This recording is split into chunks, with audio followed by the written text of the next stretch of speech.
freedom, man. That's what it's all about.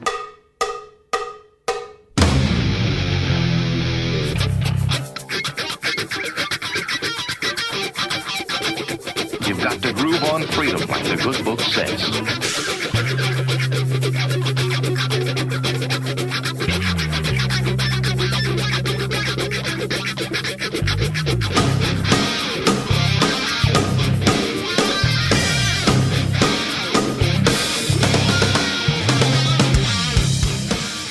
Welcome. You are listening to What on Earth is Happening. This show will discuss the topics of human consciousness, mind control, natural law, the occult, and all issues that affect the freedom of the people of Earth. What on Earth is Happening will endeavor to shine light upon the darkness of our world and to offer empowering solutions to the problems we face as humanity approaches its critical moment of choice. And now, here is your host, Mark Passio.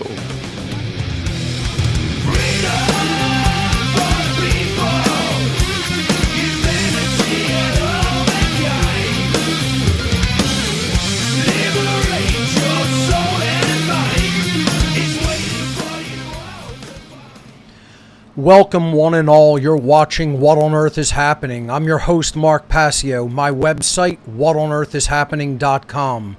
Ladies and gentlemen, government is slavery. And here on What on Earth is Happening, we are ending slavery one mind at a time. Thank you for tuning in today. Today is Sunday, June 26th, 2022. This is episode number 259 of What on Earth is Happening, and this is the last episode of the season of What on Earth is Happening. This is the last episode for the year. For the rest of the year, starting in July, I will be teaching the How to Become the True Media 2022 seminar and focusing exclusively on that endeavor. I also have two upcoming online events that I'll be speaking at, which I'll be talking about when we do some housekeeping announcements.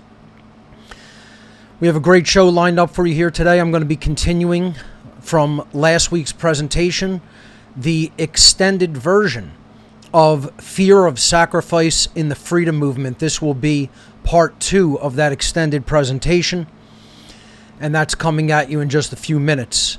Let me switch over to my laptop and go through some housekeeping announcements, and then we'll get started with the presentation. I'll also be taking calls after my formal presentation is completed today, and that will conclude the season of What on Earth is Happening for this year. Let me jump over to my laptop. As always, thank you to Will Keller for the great artwork each week. Today's show, again, Fear of Sacrifice in the Freedom Movement, Extended Edition, Part 2. And then your calls will follow. This is, again, the last episode of the season on the new 6-month on, 6-month off schedule for What on Earth is Happening from January through June. Depending on my living situation as of early next year, I may go back to a setup that is higher production value with better cameras and a setup crew, a production crew. We'll see what eventually happens. If I am still here in this home, more likely than not, I'm going to stick with this format, but we'll see. Only time will tell regarding that. The How to Become the True Media is rapidly heading toward us for 2022. This online technology skill sharing seminar. It's a 23-week seminar, 23 classes in total, hosted on the Telegram platform. We switched over from Zoom to Telegram this year, and we've been doing a lot of testing on Telegram, and it seems to be working out quite well. So we're going to continue doing testing throughout the month of June, what's left of it, and early July. And, that will ensure that we have zero surprises and everything is working as expected. So far, so good on that front, however. How to Become the True Media 2022 will take place every Monday evening from 8 p.m. to 11 p.m. Eastern Time. We start the classes 1 hour before official class instruction starts at 7 p.m. Eastern to allow enough time for all students to join the Telegram group. And then after the official or formal teaching wraps up at 11 p.m. Eastern, we then bring in everyone to speak freely if they choose to participate in an open discussion with all the students. I usually stay in that for about an hour and then let it run an additional hour or two at least. So plenty of time for after class discussion for those who want to participate in that activity. So the seminar this year will be running July 11th through December 12th, 2022 for a total of 23 class sessions. All of the curriculum that will be taught is listed at the seminar website, howtobecomthetruemedia.com. We are basically at 100% enrollment. I'm going to allow it to go a few people over, and enrollment will close on the internet on July 4th of this year. And if you are sending a mail-in enrollment, you only have 5 days left to get it to me. I'm not going to accept mail-in enrollments via check or money order for the seminar after July 1st. So for more information on this great upcoming seminar, you can visit howtobecomthetruemedia.com, and you can click into the enrollment page with the buttons on the website there. Now, I just want to say also this week, since it's the last week I'll be doing the live show for people who may be listening who have enrolled. If you have already enrolled and made your donation to enroll in the How to Become the True Media 2022 seminar, but you have not yet joined our Telegram group, please do those instructions that you received immediately. Do not wait. We wanted you not to wait this long. We have a few stragglers that have not joined the Telegram group. Please join it immediately. If you have problems joining our Telegram group, or if you don't know how, if you cannot follow the instructions that we sent for whatever reason, contact us immediately. We will help you to get into the Telegram group. If you don't get into the Telegram group, you cannot attend the classes. So please get into the Telegram group on your desktop or laptop computer now. Do not wait. If you have already enrolled and made your enrollment donation, do not wait to do that until the last minute. That will create chaos for us here, the few people that are helping with the seminar. So please do not wait until the last minute. Get into the Telegram group on the Telegram desktop application now if you have already enrolled for the seminar. All right. The One Great Work Network, 60 phenomenal content creators, all doing the great work of attempting to reach the minds of the public at large and end human slavery on this planet. Check it out. I'm sure you'll love the content. Everyone, all of the content creators have their own individual blog. You could donate to them individually. Visit the website, onegreatworknetwork.com. Of course, we simulcast on there each week when I'm doing the live What on Earth is Happening show. The What on Earth is Happening IPFS project is also underway. This is a way to censorship-proof all of the material that I've put out over the years here on What on Earth is Happening. All of my podcasts, all of my interviews, all of my presentations, etc. If you want to participate in this by hosting a node or a server on the IPFS network, please visit whatonearthishappening.com/IPFS. To participate in this project, you would need a home internet bandwidth of 200 megabits per second in the upstream direction. Please note this has nothing to do with the How to Become the True Media seminar. Some people were getting confused and thinking that they needed that kind of an internet connection to attend the seminar. That is not the case. This is if you want to take part in helping to censorship-proof What on Earth is Happening's information on the IPFS distributed network. If you want to do that, you do need a 200 megabit per second connection in the upload or upstream direction, and there will be equipment involved. You could visit our page on IPFS, whatonearthishappening.com/IPFS, and you could sign up on the form there to get the PDF document with all of the preliminary instructions and the list of equipment that would be needed. So check that out if you're interested in the IPFS project. 2 events coming up in the fall that I'll be taking part in. The first is Funnel 2, Freedom Under Natural Law 2 Conference, September 10th and 11th, 2022. This year it's called Convergence, Unity, Focus, and Action. An incredible list of great speakers coming at you at Freedom Under Natural Law 2, September 10th and 11th, 2022. My presentation at this conference is probably going to be on de facto Satanism. I think I'm going to do de facto Satanism at Freedom Under Natural Law 2, and then at the Shattering the Illusion conference, I'm going to give a presentation on PSYOPs. So for this great conference coming at us in the fall, visit their website, freedomundernaturallaw.com. Once again, freedomundernaturallaw.com. The Shattering the Illusion inaugural conference coming at us September 24th, 2022. This is a one-day event about natural law, true anarchy, consciousness, mind control, and the occult. Great speakers, many of whom are featured on the One Great Work Network, will be taking part in this event. Again, I will most likely be giving my presentation on psychological warfare operations, or PSYOPs, that have been running and are running now, and what to look out for, what comprises them, etc.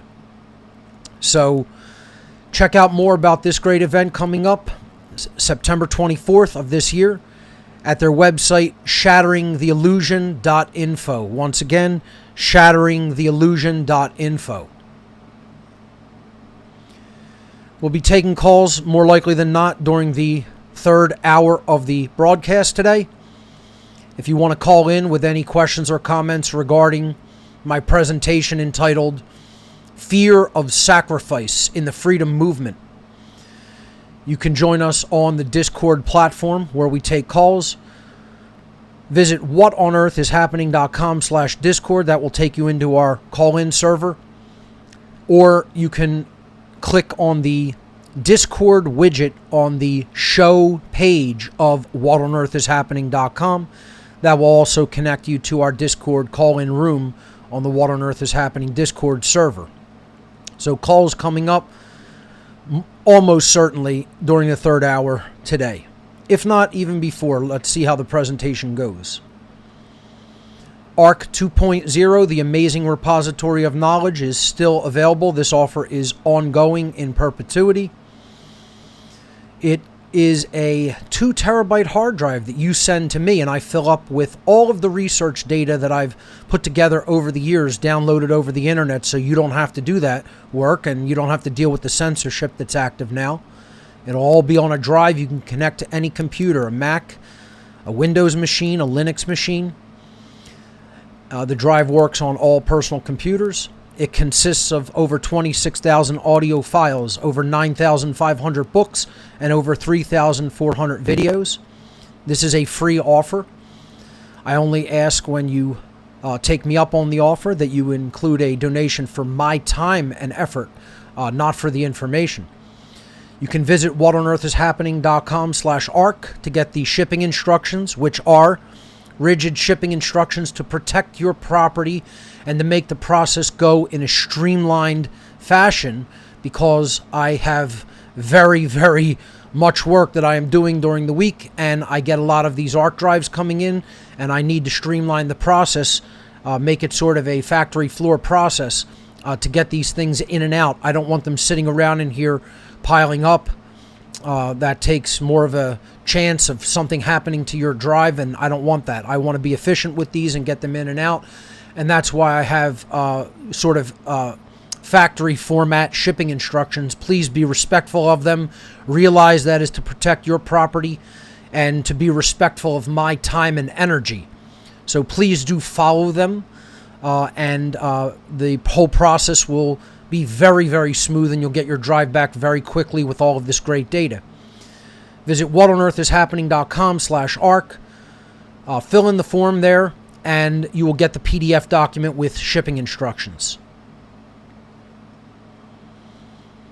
If you want hard copies of any of my presentations on flash drive or DVD, or if you want other promotional items such as t-shirts, stickers, buttons, coasters, keychains, or if you want to get the Mark Passio One Great Work collection, which is a flash drive with all of my information that I've put out over the years assembled on one drive. I am going to have to, after this season of What on Earth is Happening, I'm just letting people know for the One Great Work collection drive, it now fills the entire 500 gigabyte drive. After this season, or actually truly right now, probably doing this within the next week or two, I will have to change the format of this One Great Work collection flash drive to a 1 terabyte drive to be able to fit more data on it as I produce more shows, more interviews, more presentations. Therefore, the price will go up slightly on the drive because I will no longer be purchasing a 500 gigabyte solid state drive for the One Great Work collection drive. I will now need to purchase a 1 terabyte solid state drive. So, unfortunately, the cost of the One Great Work, the donation for the One Great Work collection solid state drive will have to be increased because, again, I'm buying a more expensive drive for it. So it won't be a ton increase, but it will be an increase nonetheless. So, right now that's a 500 gigabyte drive, and you can get that at What on Earth is Happening donation gifts. The URL for that site, gifts.whatonearthishappening.com. Once again, gifts.whatonearthishappening.com. Our t-shirt order, our new t-shirt order of men's t-shirts, which we're almost entirely sold out of. I think we have one shirt on the shelf right now. Will be coming in probably within a week or two. I'm going to say probably about a week. They said it would be about 3 weeks turnaround at least. So hopefully it will be in this coming week. 2 weeks maximum, I'm thinking. And we will have new shirts in stock. They will go up there at gifts.whatonearthishappening.com. Finally, if you are more inclined to simply make a straight donation to the What on Earth is Happening cause and the One Great Work Network cause, you can visit whatonearthishappening.com/donate. Tons of ways to make a donation toward What on Earth is Happening and what we do here. You can donate via Cash App, via GPay, via Wise. That's a good option for international users. You could donate via 9 different cryptocurrencies, via check or money order, via mail, or via our Amazon Technology donation wish list. And again, that is still clean. There's nothing on there. It's still empty.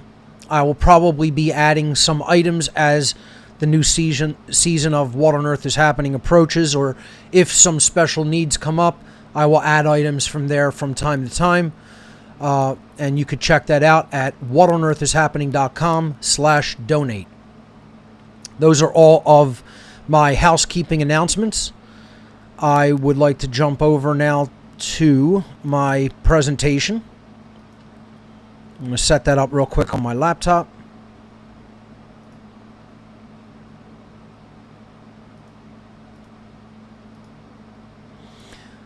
All right, and for the formal presentation segment of today's broadcast, you will not see me. I'll be going full screen with my slides since they are in HD 16:9 aspect ratio. One last thing I want to say before I jump into the slides is please remember What on Earth is Happening is a cumulative knowledge broadcast. That means each show does not stand upon its own.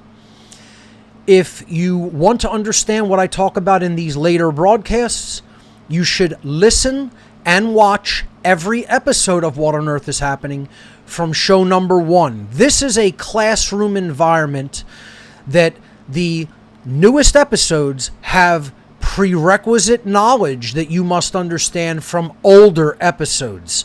So, if you are a new viewer to the show, you should not watch the show from this point. You should go back to episode number 1 on my website, whatonearthishappening.com. Click the podcast tab or the podcast button, and you should listen from show number 1. The show transitions over to a video show at episode 197, where you can then start watching the show. But don't skip around. Follow it through in progression, in order, starting with number 1 without skipping around at your own pace. So, with that caveat, let's jump into our slides and continue our presentation from last week. So, this is Fear of Sacrifice in the Freedom Movement, Extended Edition, Part 2. Last week we ended on this slide.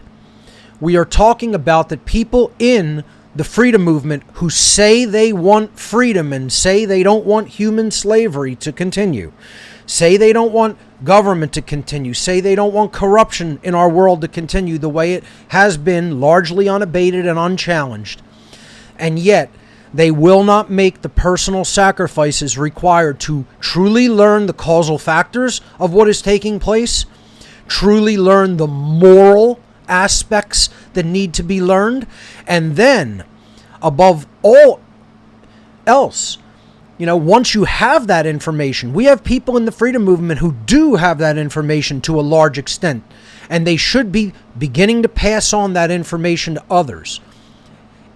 If they have the basic foundations of how freedom is manifested, how morality truly works, how natural law works, then it becomes one's responsibility to put out what you currently understand about that. And people, unfortunately, in this movement are loath to make the sacrifices that are required to create real change, real manifested change in our reality here on Earth. They give a million excuses.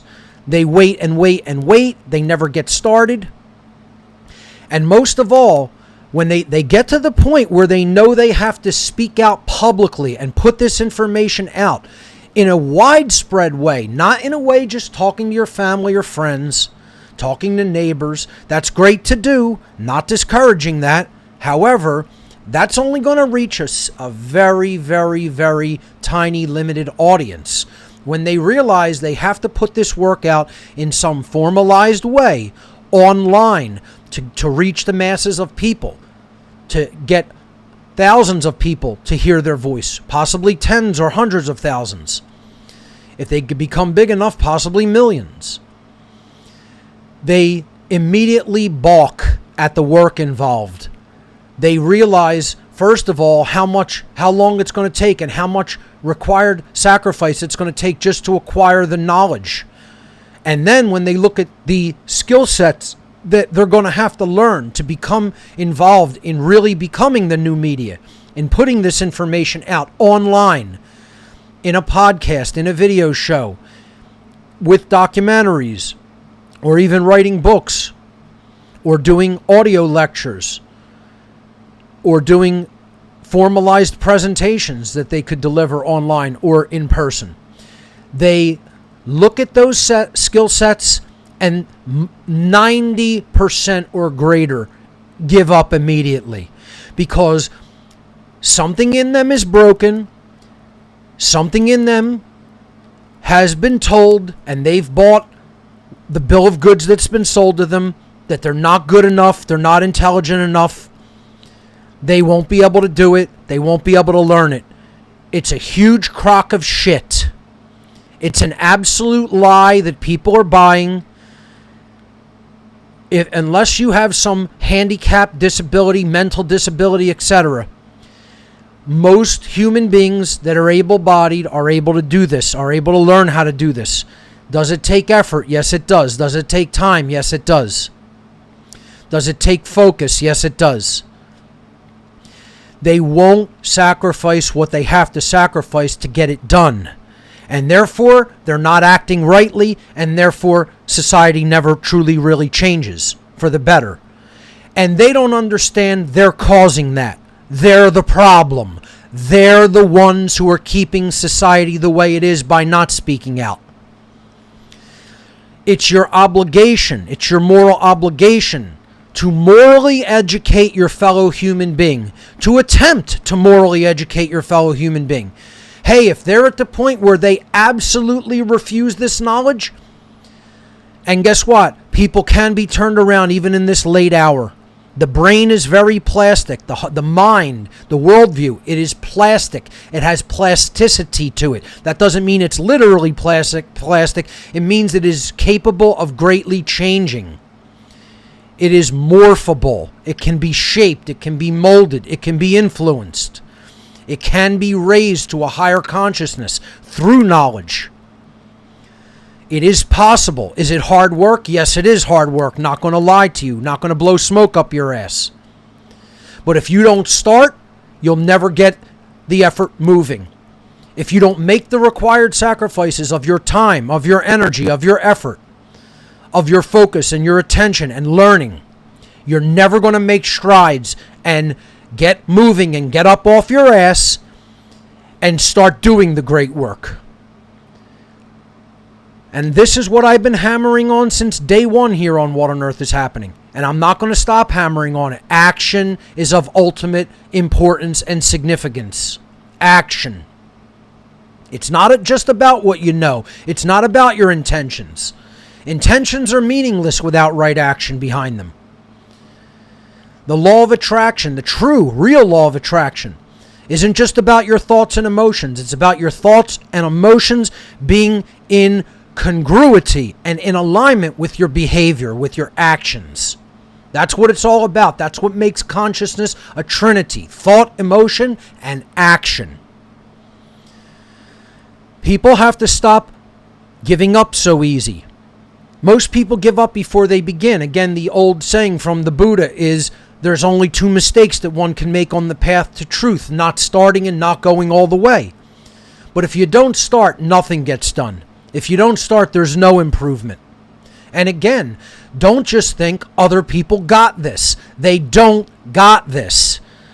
I don't got this. Mark Passio doesn't got this. Okay? I don't have it. Okay? I'm handling my business. You need to handle yours. You don't just leave it in the hands of other people. You do the work yourself and you amplify the voice of truth. You amplify the voice of the will of creation. You amplify the voice of natural law. These natural forces have to speak through us. They are absolute immutable forces at work in nature. But for people to understand them, we have to embody a voice to them. And we are that voice. And if we're not acting in that capacity, people are not learning how these dynamics in creation work. They don't understand the real laws of attraction. They don't understand the causal factors for what is happening in our world. And it's up to us to change that. That's our moral obligation once we've received this knowledge about objective morality and natural law. So once again, you can't just sit on your ass, and you can't take a defeatist attitude like, I just am too stupid to do it. I just will never get that. Well, with that attitude, of course you won't. You know? Again, the other adage by people who have really put out an understanding of the basic laws of attraction. If you tell yourself that you can, or if you tell yourself that you can't, either way you're correct. It's up to your mindset and your worldview. You have to work on changing your worldview about yourself, because you've bought a lie that you're not good enough, that you're not talented enough, that you're not smart enough. And guess what? All of those things are mutable. You can become better. Maybe it's slightly true that you're truly not a capital G good person, capital G, capital P good person. That can be changed. That can be improved. You can go from a state of being a person who's not a truly good person to being a truly good person. It is malleable. It is a state that is able to be changed. That's the good news of all of this. You know, if you are not truly a smart or an intelligent person, that can be changed. You can work to improve that. See, we tend to think, oh, it's just one level of intelligence your whole life, and it's a line that never moves. Not true. There can be ups and downs in that process. People can become lazy and actually lose their sharpness, lose their intellectual sharpness and acumen. They can put in a lot of work and they can gain it over time. It's plastic, it's malleable, it's free-flowing, it's changeable. The same thing when it comes to being lazy. People who are lazy can work to change that and can be productive people in society. And vice versa. People who once did a great amount can become lazy and start slacking and resting on their laurels. It's that those are changeable qualities, unlike natural law, which is immutable and unchangeable. The qualities of ourself we can change if we put work into it. So don't just listen to lies that have been told you, oh, you're not smart enough, you won't figure that out, you can't do that. Yes, you can, it just takes work. You know, it isn't magic. It's not a magical process, folks. It's not like it's going to suddenly reach your mind. You have to put work into it to understand it. You got to go to people who have done the things that need to be done, the requirements. And then you got to learn how to do the things they're doing. You mentor under people. That's what How to Become the True Media is. It's a mentoring opportunity. It's an opportunity to be mentored by someone who's doing what I'm talking about at a high level. Again, my operation isn't huge. It's not, it's not a rinky-dink operation either. It's a moderate-sized, medium-sized at best. But let me tell you, at least I truly, really know what I'm doing, and I try to do it to the best of my ability, and get the information out there to people. And you have the opportunity to learn from someone who's already doing that, who knows how to do it and is already doing it. The proof's in the pudding, as the saying goes. You go to the people who already are doing it. You observe and you learn from them. And that's what How to Become the True Media is. So, once again, people give up too easily, and they have to stop. They have to change that whole worldview about themselves. And that comes from listening to what they were told about themselves, and then they started believing it. They started believing those lies and then thinking those things about themselves. That's malleable, that's changeable. You can change that with work to improve your worldview. And then you could actually put the work in to learn how to do this stuff. Is it totally easy? No, there's a learning curve to it. It requires effort. It's not a totally automatic process. You got to put the time in. You got to make the sacrifice of your time and attention and focus, and you got to put those things toward the end result. You got to put those things toward your goal. There's requirements toward the goal. It's not a magical automated process. If you believe that, you've been listening to too much New Age bullshit. If you believe it's just automatic. No, people don't get smarter automatically. People are not educated automatically. It requires putting the work out there. It requires speaking out publicly. It requires you understanding the publishing and communication technologies to do that, and then doing it. And that requires work. That's effort. Okay? So let's understand how it works in reality, not some New Age bullshit guru telling you, oh, all these things are just automated processes of evolution. No, they're not. They're matters of free will and willpower. Let's get that straight. They're matters of free will and willpower. What will you choose to do, and will you power it through? Will you power through it? Will you keep going? Okay, it's not just about starting things, it's about pushing through to completion. That's willpower that needs to be developed. Your free will you use to choose the right thing, and then you use your willpower to power through and push through to completion. So once again, this slide is about how quickly most people give up in the freedom movement. And that's not going to get it done. That's not going to change it. Tell yourself that you can, and you'll start believing that. So let's move forward. Acquiring occulted knowledge in the ancient world versus acquiring occulted knowledge in the modern world. Again, occulted simply means hidden. Imagine the sacrifices that people had to make to obtain occult knowledge in the ancient world, and then the immense sacrifices and labors of love that people had to do to put that out for other people to obtain. Whether they spoke to them in person at every opportunity, or whether they painstakingly wrote or copied handwritten information on scrolls, papyrus scrolls in many instances, and then attempted to preserve them, and in some cases distribute them. Most people couldn't read or write. It was almost reserved for the select few that actually obtained the ability to read and write. Again, some people obviously could, a portion of the population, but, in many ancient societies, there were free and slave classes, and the slaves were forbidden from even reading. It would have been punishable by death for some of them to even obtain information like this in some of the most draconian societies of the ancient world. So imagine people braved torture. They braved death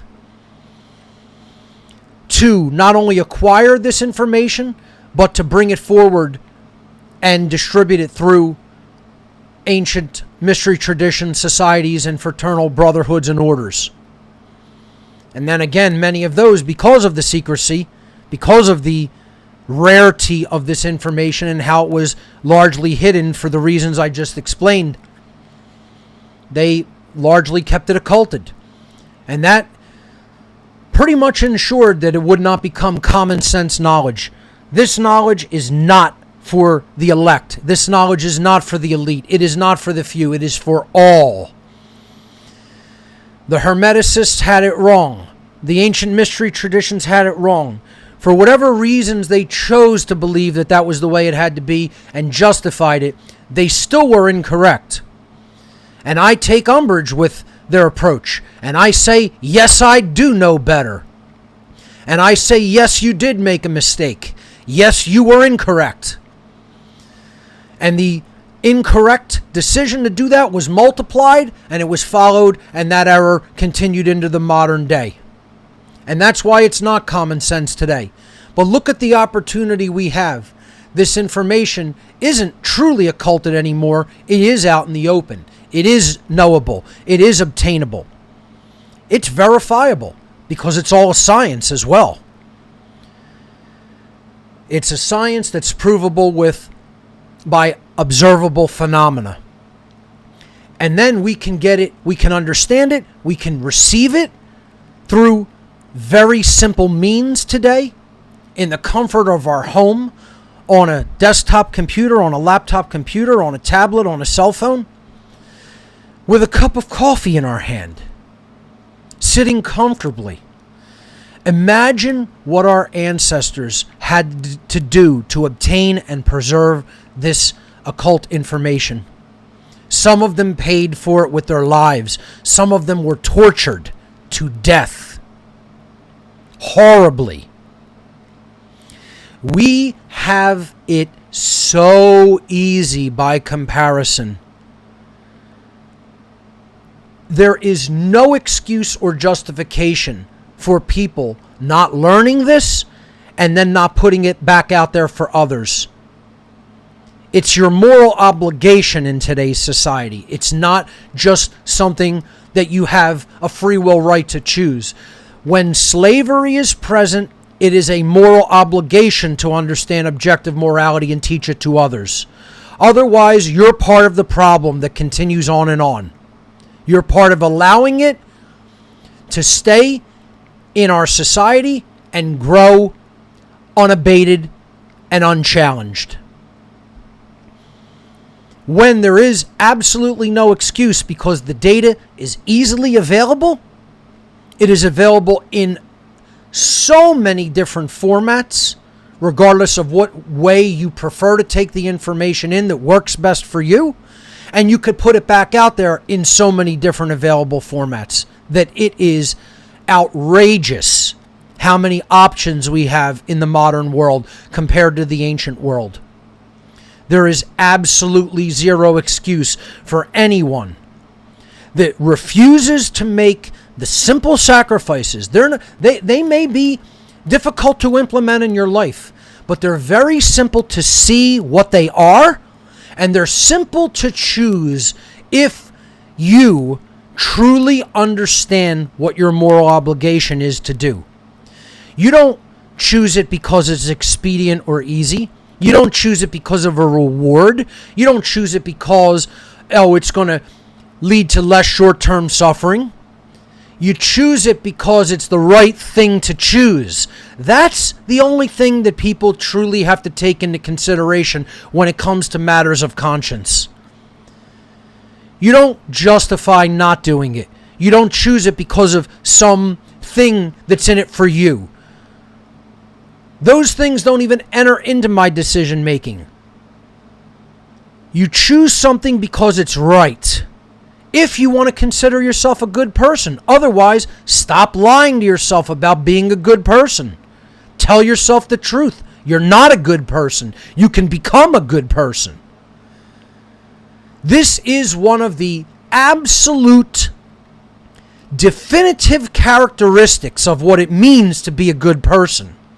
Is that you've taken the knowledge in that comprises conscience, the knowledge of objective morality of whether any given behavior in question is a moral right for you or anyone else to perform because it does not initiate harm to other sentient beings, or if it is an immoral behavior because it does initiate harm to other sentient beings.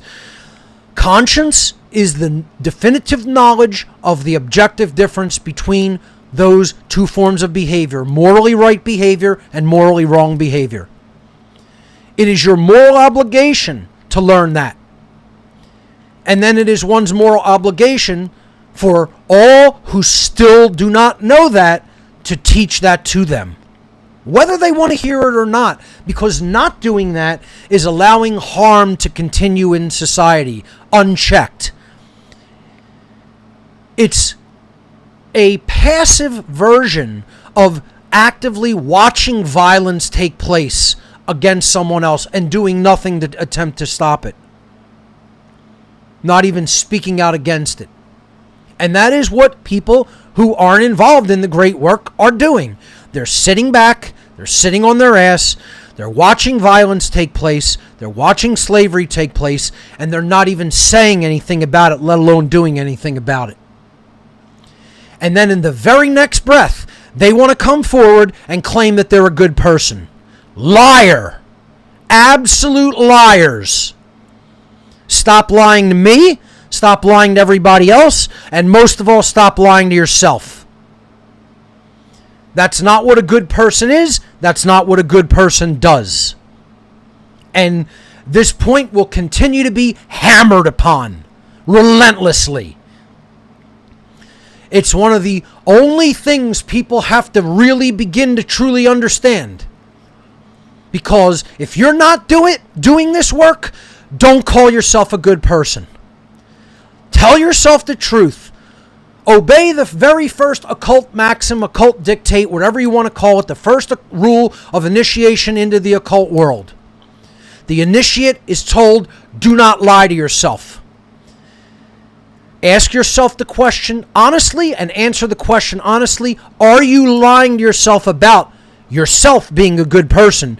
Because are you sitting back in silence because of whatever selfish concerns that you have, whatever selfish reasons and selfish motivations that you have in your mind that you will not let go of, that prevent you from stopping putting this information back out there for other people? If you're not speaking out publicly, do not lie to yourself that you're a good person.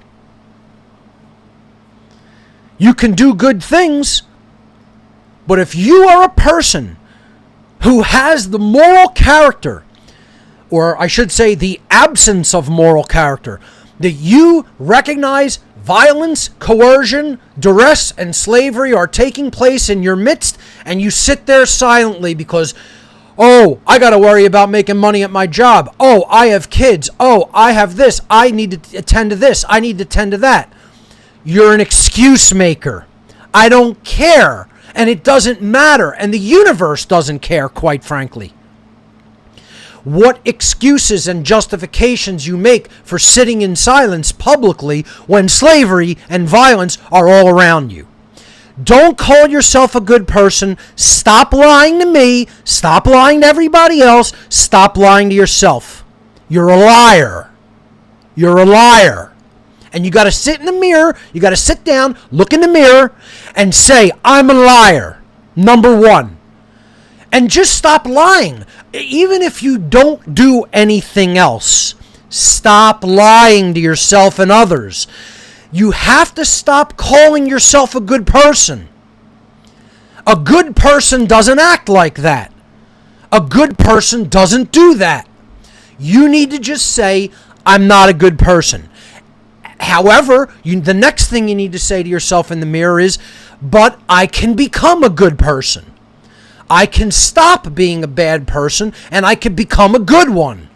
Because I can speak out and add to the chorus of the voice of truth. I can add to the voice of morality.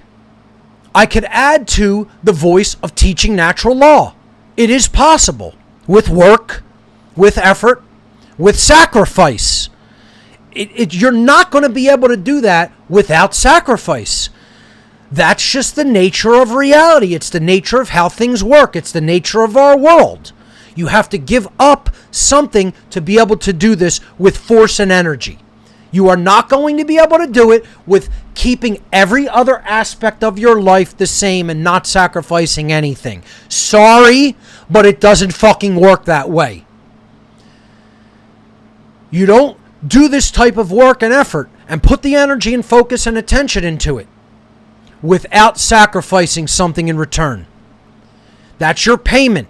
Your payment is to get the knowledge, to put the knowledge out for others. You have to pay in the spiritual currencies of attention and time and effort. You could add a third spiritual currency, effort. It's attention, time, care, effort. You know, it may not just be two. You know, you could look at other things that they're like a monetary system in the spiritual domain. Care is one of them.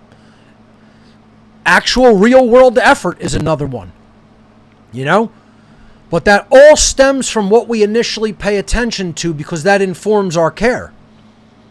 It all stems from what you're spending your time doing most of the time. Ask yourself, is most of the time you spend focusing on selfish efforts and concerns? And the answer for most people is absolutely. That's what they do most of the time. See, nobody needs to be perfect. One of the things that I think is the greatest roadblock to people really doing something of their own volition and of their own efforts and doing things that are good, that would really help. The roadblock to that is they think they have to get it perfect. They think they have to put it out at such high quality that it almost mimics perfection. And guess what? That's a big mistake. That's a huge error in judgment. That's a worldview problem. That's a psychological problem. That's one of the greatest dangers to the entire freedom community, is people believing, if I don't have this completely perfect, I'm not going to start. That is, let me say that again. One of the greatest dangers to the entire freedom community is people who are on the fence about starting, speaking out, who say, if I don't get this completely perfect when I start, I'm not going to start. That is one of the greatest mistakes that you can make psychologically and in your implementation of doing the great work. Simply do something that is pretty good. It doesn't have, I wouldn't say put total slop out either, right? Then you're not really making an effort, okay? But it doesn't have to be perfect. Put something out of generally good quality. Put something out of generally good and accurate understanding. It doesn't have to have the 100% totality of perfection in your understanding. We don't have the time to wait for that. We have to get this word out and make it common sense. And that's nowhere near from happening. Zero, not even close. People are still at solipsism, let alone understanding objective morality. They're still solipsists and believe I can just make up and invent whatever I want. Words can mean whatever I want, or I can choose to ignore the definitions of words. This is where people are at. This is postmodernism. This is the post-truth world. Solipsism, the belief that there's no objective truth. I can just make up whatever the fuck I want. Pull it out from up my ass and say this is real. Imagine things that aren't real. That's the dreaming state. In a totally dreaming mind state. Not focused on or understanding reality at all. Perception wildly out of alignment with reality. And then believing that you could just be correct by being that insane. It's a religious cult. Postmodernism and solipsism are religious cults. It's a cult belief system that damages our world, that damages the people in it. The people who believe in that are brain damaged, literally. If you looked at their brain in a SPECT scan of the brain, I guarantee you it would look like craters on the moon. It would look like a piece of Swiss cheese in the lobes of the brain, of the neocortex. Electrochemical activity is not really truly firing. And if it is, it's firing impulsively in ways that the brain is not designed to. It's in a completely screwed up state. That's how mind control literally screws up the physiology. But the good news, again, is the brain is plastic. And by putting the right information into it, you can actually change the health of the human brain. This is proven over and over and over and over again. Look into the works of Bruce Lipton and the works of Dr. Joe Dispenza, etc. Many others who have talked about it. I can't remember the person's name. He wrote the book Change Your Brain, Change Your Life, something to that effect. Tons and tons of people. So, we have it easy by comparison to our ancient ancestors. We should take advantage of those opportunities. There's a myriad of ways to learn this information. There's a myriad of ways to put this information back out into the world for others. Stop making excuses and do it. Does it require sacrifice? That's the entire point of this presentation. It does. You will have to sacrifice some of your time. You will have to sacrifice some of your attention that you ordinarily put into other selfish concerns. Once again, this is about what you do most of the time. If you're still going to be a kind of person that just focuses on selfishness most of the time, well, you're going to get what you've always gotten.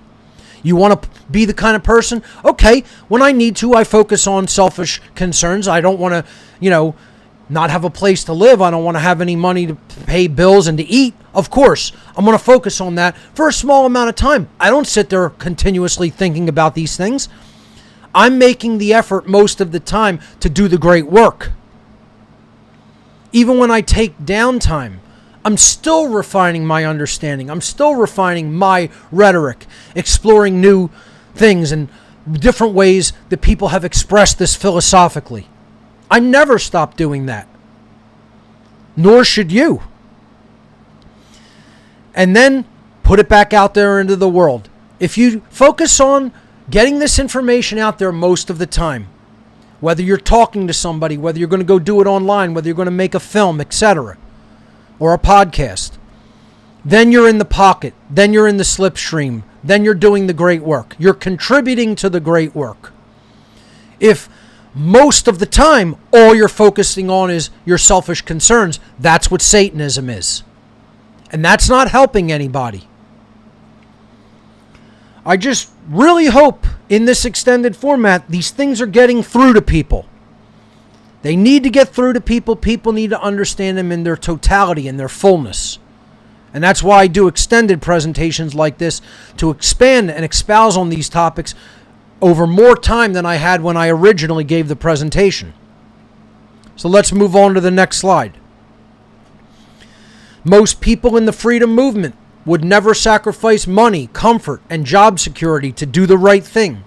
Once again, if you're going to choose expediency in life, if you're going to choose what makes you comfortable, if you're going to choose money, mammon, if those are going to be your gods, and once again, I'm not saying be so destitute and poor that you cannot even procure any equipment to do any of this. Clearly, you got to tend to fit to physical needs and then at least have a little bit of surplus to be able to purchase a piece of equipment to be able to put media together on. Okay? These are real world concerns.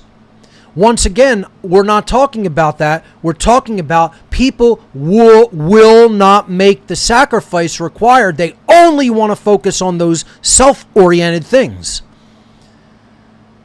They only want to focus on the things they need to do for themselves on a daily basis. They never sacrifice to make any time. They never sacrifice a little bit of money. How many people out there still don't have computers because they won't put away $20, $30 a week? And I know everybody will make excuses. Oh, I can't afford anything. You could afford to put money aside to save up to buy a relatively cheap laptop. It's a lie if you tell yourself that you can't. Almost every single person in Western society could do it with a little bit of effort. We got to stop lying to ourselves and telling ourselves the bullshit stories that we tell ourselves all the time. Because that's what we've gotten comfortable and in the habit of doing. We bullshit ourselves 24/7. We're bullshitting ourselves in our sleep and in our dreams, let alone in the waking state. Then we just turn up the knob to 11 of bullshit spewing. Everybody is capable. They don't understand how to sacrifice something. You might not be able to go out 2 nights a week. Go out 1 night a week. Sacrifice that. Stop paying for your cable TV for a while. Sacrifice that. There's a million different ways that you can save a little bit each month. Put it aside. Go out and get a decent piece of equipment. It's not that hard. It's a matter of discipline. It's a matter of making the effort and sacrificing something. Looking at what you're doing with resources and then saying, this isn't really truly necessary in perpetuity. I can stop it for 6 months until I save up some money to get the laptop that I want to get to produce media on, or to get the desktop machine that I want to get to produce media on. And then you can go back to your frivolous, selfish fucking habit. You know, you don't have to give it up forever even. This is how good we have it. And most people will just continue to make excuses. Have to have this job. I can't do anything else. You can do a million other things. You can quit a job that's treating you badly. You can quit a job that's telling you got to get jabbed. You can go someplace else, even if it's for less pay, that you don't need to comply with those things. Everybody has choices. That doesn't mean your choices are maybe going to put you in as advantageous of a position as you were formerly in. But guess what? That's what it means to sacrifice something to do the right thing. See, nobody wants to hear this. Everybody wants to hear you can keep every single thing that you have and you could still truly, really be a good person and you're really on the team and you're really on the good guy's side. Bullshit. Bullshit. And the people who are telling people that, you're not helping. You're fucking hurting the cause. You're hurting the effort long term. And people will tell people this bullshit lie because they want them to like them. They want the numbers. They want the donations. And like I said, get as offended about what I say and throughout my presentations as you want. I'm still going to say what's true. I'm not going to say what you want to hear. You get offended by it, shut it the fuck off. Nobody needs you listening to Mark Passio. I'm saying what's true, whether you want to hear it or not. And that's why I'm the real deal and other people are absolute frauds. Because they'll blow smoke up your ass, they'll tell you what you want to hear, to keep you happy, to keep you donating to them. I don't give a fuck about whether I ever receive a penny from any human being. I'm saying what's true. Get as offended as you like. So, again, to do the right thing requires sacrificing comfort. We talked about all the things that's required. It's a sacrifice of our time and attention. It's a sacrifice of our selfish concerns. And then ultimately, when it comes to action or refusing action that is being forced upon you under duress, you have to sacrifice comfort at some point. That's when the action stage comes in. You have to sacrifice comfort. Personal comfort has to be sacrificed. We made the chart, the flow chart. If you're going to get what you really need to create true freedom from the hole that we're dug into. See, previous generations kept digging this hole, right? It's not entirely the current generations who are alive's fault, quote unquote, but we're continuing to dig in almost every instance. And then that's making it worse for future generations. Stop digging the hole deeper. Let's start climbing out of it. There's effort and sacrifice based on all the past generations digging the hole deeper and deeper and deeper. Yes, it's going to require sacrifice of our personal comfort at this point. It doesn't necessarily have to be that way if you don't keep ignoring things and let all of the smaller problems build up into a huge mess. This is why stay on top of things, be vigilant, keep doing it, make small sacrifices. They won't have to turn into sacrificing one's life, which is where we're headed. That's where we're ultimately headed, that it's going to require the ultimate sacrifice to get out of the hole. And again, no one really wants to see that because subconsciously you know how violent that will get. You know how unbelievably barbaric and brutal that will be, especially with modern weapons of war. And hey, I say if that's the only option on the table, you still have to take it. You don't just capitulate. Even if it's an effort that you know can't even yield total success. Make them win a Pyrrhic victory then, But don't hand it to them on a platter with no consequence. That's always the wrong thing to do. And that's what we're largely doing by not making the sacrifices that are required of ourselves to do the great work. So let's move on to the next part of this. Again, personal sacrifice involves the choice, the free will choice of what force in the universe are you going to serve. You're going to serve the god Mammon, money, the god of this world. You're going to serve the true God of creation, the God of natural law, the God of morality. The Mammon force, the god of this world, the satanic force, the adversary, the opposer, whatever you want to call it. You can call it a million things. That's the involutionary force. That's the force that stops evolution, that stagnates human progress and consciousness. Dissolution, chaos. It doesn't serve what we say we want. It doesn't serve our interests as beings. In the occult world, they call this involution. That's the force that stagnates evolutionary progress. And then, of course, if we follow the true God of creation and its will, that force's will, that intelligence's will, we will do the great work. We will create order. We will help to assist the true evolutionary force. And that's the problem, is that most people just don't want to do it. They don't want to do it. They want to stay in their physical 5 sense 3D comfort zone. And once again, doing this you may not be able to stay in that zone. You may have to sacrifice personal comfort. I would say at this point, we do have to sacrifice personal comfort. Because if personal comfort is all you care about, you're not serving the force of creation. The force of creation isn't saying do the right thing only when it's expedient for you, only when it's easy for you, only when it's going to yield rewards for you.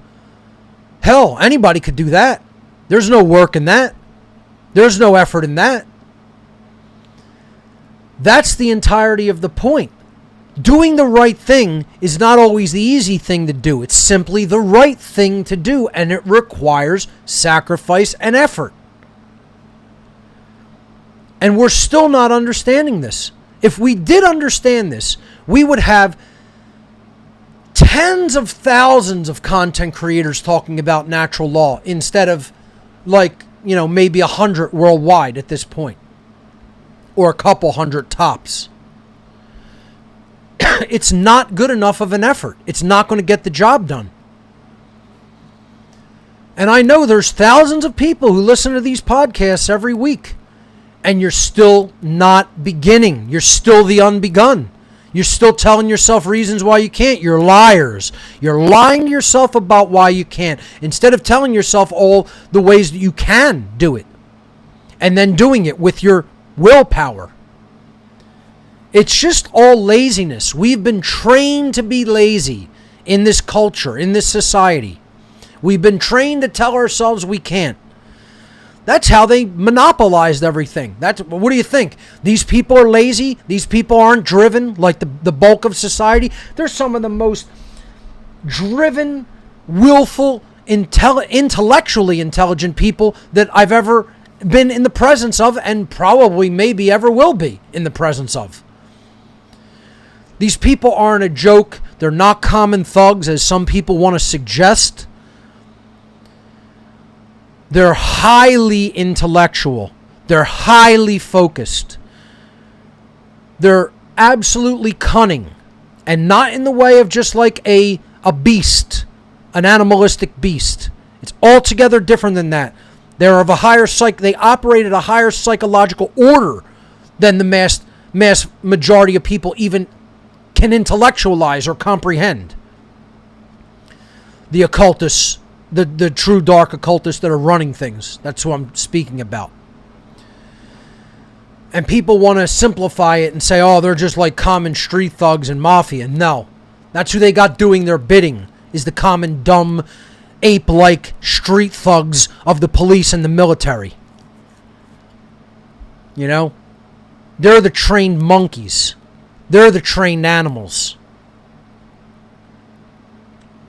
Not the people who are really calling the shots. I understand people want to think in their own conceptualization about how they think the world of the occult works, and the problem with that is they've never been in it. Go to the people who have been in the world of the occult and got out through the grace of creation. They got out through opportunity and fortuity, circumstances that came together and allowed their spirit to push through and to keep going, and their willpower to do that with the aid of creation, because they stuck to their guns and continued to do the right thing. That's not hard. I'm sorry, that's not easy. That's hard. That's hard work. You know? Go to those people. They'll tell you about how the occult really is, the world of occultism. They're not going to tell you they're just like a regular mafia, because that's not how it is. Believe me, they control and call the shots in those thug gang mafias. You go beyond the capo of that street mob, you know, who is just a normal thug when it comes down to it, calling the shots on all of his other henchmen who are also thugs. You go above his head, I guarantee you're going to find an occultist calling the shots above them. They won't tell their underlings all that shit. No. You know, they'll just do the bidding of the unseen hand that's calling the shots above them. You know? Anybody thinks mafias are really just what runs the world, you're delusional and naive like a child. High-level think tanks and then individual high-level occult sorcerers are really calling the shots at the highest levels. And then it goes off-world. You know, that's an entirely other presentation, but again, if truth be told, this isn't a human agenda. This is an anti-human, anti-life agenda, and it's ultimately being controlled by forces that aren't in human bodies. Again, that's for another show. But the point is, don't diminish the power of these occultists by trying to say, oh, they're just like street thug mafias. No. That's clearly a perspective of someone who's never been in the occult. Very obviously. To people who know from inside, first-hand gnosis, they would laugh at that. Laugh at it. All right? More study is required. More understanding from an insider's perspective is required. You know, if you're not taking the knowledge from that insider perspective, you're missing huge dynamics. You're missing huge swaths of information and data to make an informed decision, an informed understanding based upon. And without doing that, your rhetoric's going to be skewed. Your output's going to be skewed, and it's not going to be accurate. It's not really truly going to be correct. You can get certain things right, but I'm saying go to the people who are actually involved. And then you'll get it from a first-hand perspective. So going back to the slide, we have to make that choice. It's a free will choice between the force of serving the 3D world or serving the will of creation. The god of this world is Mammon, the god of money, the god of division, the god of poison worldview. You want to serve that force? You're not going to get the results you say you want. You're going to stay in slavery. You want to serve the force of creation? It tells you constantly what the right thing is to do. It's constantly informing us. Natural law is constantly all around us. That force is present. That intelligence is present. Doesn't speak above a whisper. We got to quiet our brain chatter and get our complete bullshit stories out of the way that act as blocks to the reception of the truth. Receive the truth first and then act upon it. Is it easy? No. Is it simple? Yes.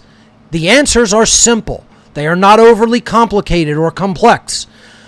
When people overcomplexify them, they're obfuscating their elegant truth. It's very simple. Do the right thing no matter what sacrifice is involved in doing it. Refuse to do what is wrong.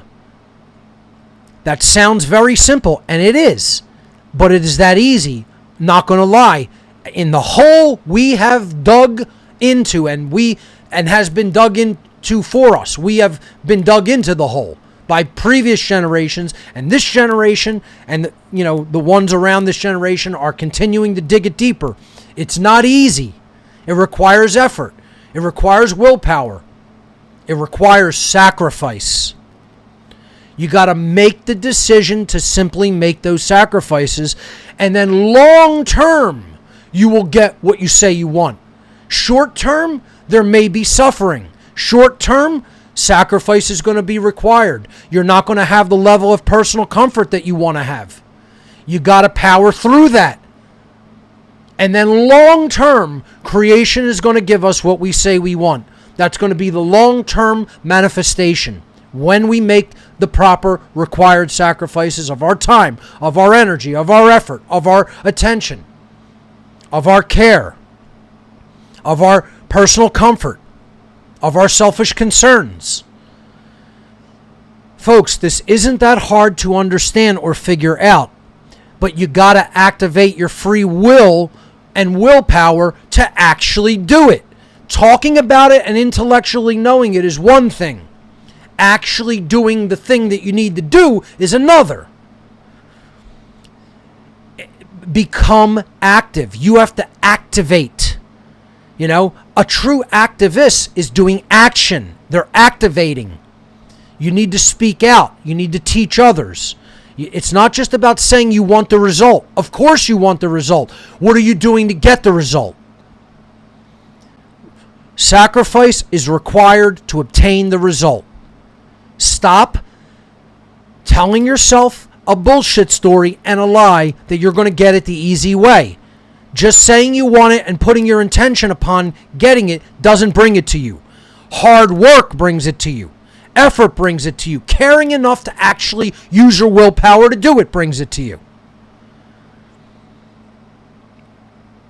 Let's move on. Again, these represented money, and the God of creation represents truth. Which force are you going to serve? You're going to serve the involutionary force, or are you going to serve the evolutionary force? Truth, love, freedom is the God force. That is where human evolution is designed to go. That's our purpose. Staying in creature comfort, staying in just concern for one's own selfish concerns in your selfish life, and only focusing on money, only focusing on just the things that you want as far as comfort is concerned in your life, that's serving the involutionary force, the force that destroys, the force that brings chaos, the force that brings stagnation in human evolutionary progress. And again, we're going to start talking about where psychologically these ideas come from. Where does psychologically the idea that we can get something for nothing, psychologically the idea that sacrifice isn't required, where does the idea psychologically that, oh, this is supposed to be some fun party, religion, the New Age movement, etc. And psyops, we'll talk about this. Far too many people in the freedom movement erroneously expect the work of ending human slavery to be comfortable, non-confrontational, and fun. And once again, I'm not saying lose your sense of humor. I'm not saying be a miserable bitch all day. Okay? No one's saying that. You can inject some humor into things. You could take a creative approach that can make it somewhat amicable and somewhat fun. But there's, this expectation that, oh, it's not going to create any strife, any hardship, any discomfort in my life.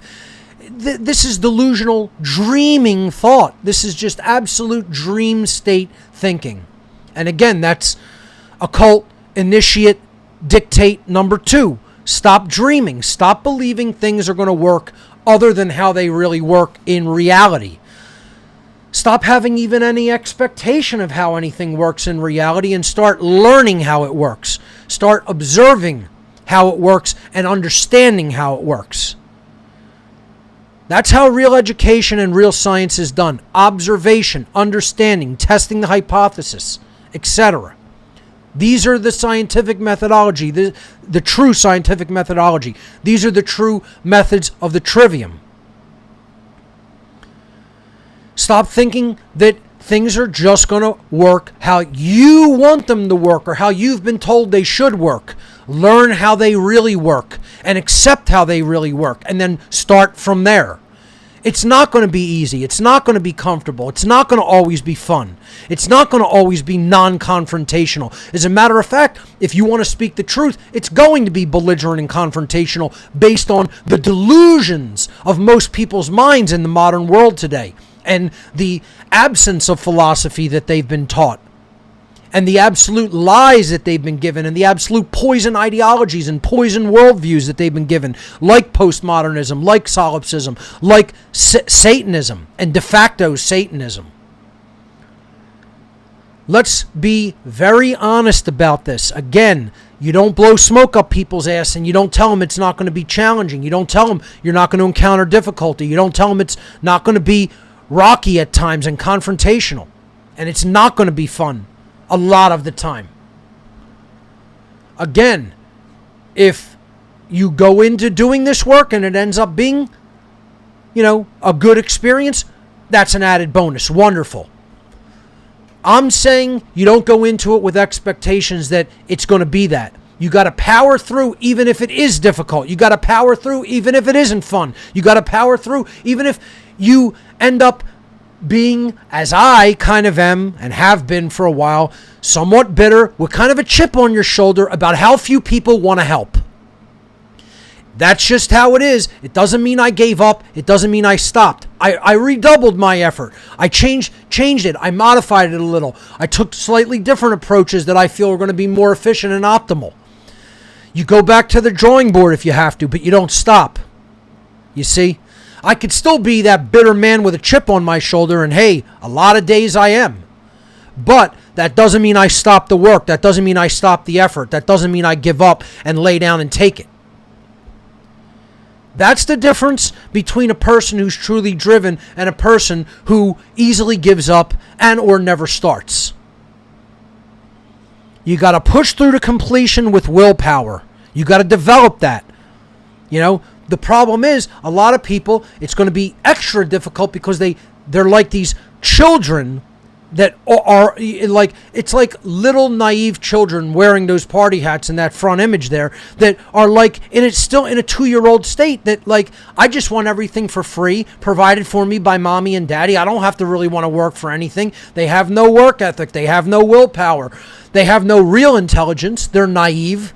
They haven't really built their psychological state into true adulthood, into true cosmic and true psychological and philosophical adulthood.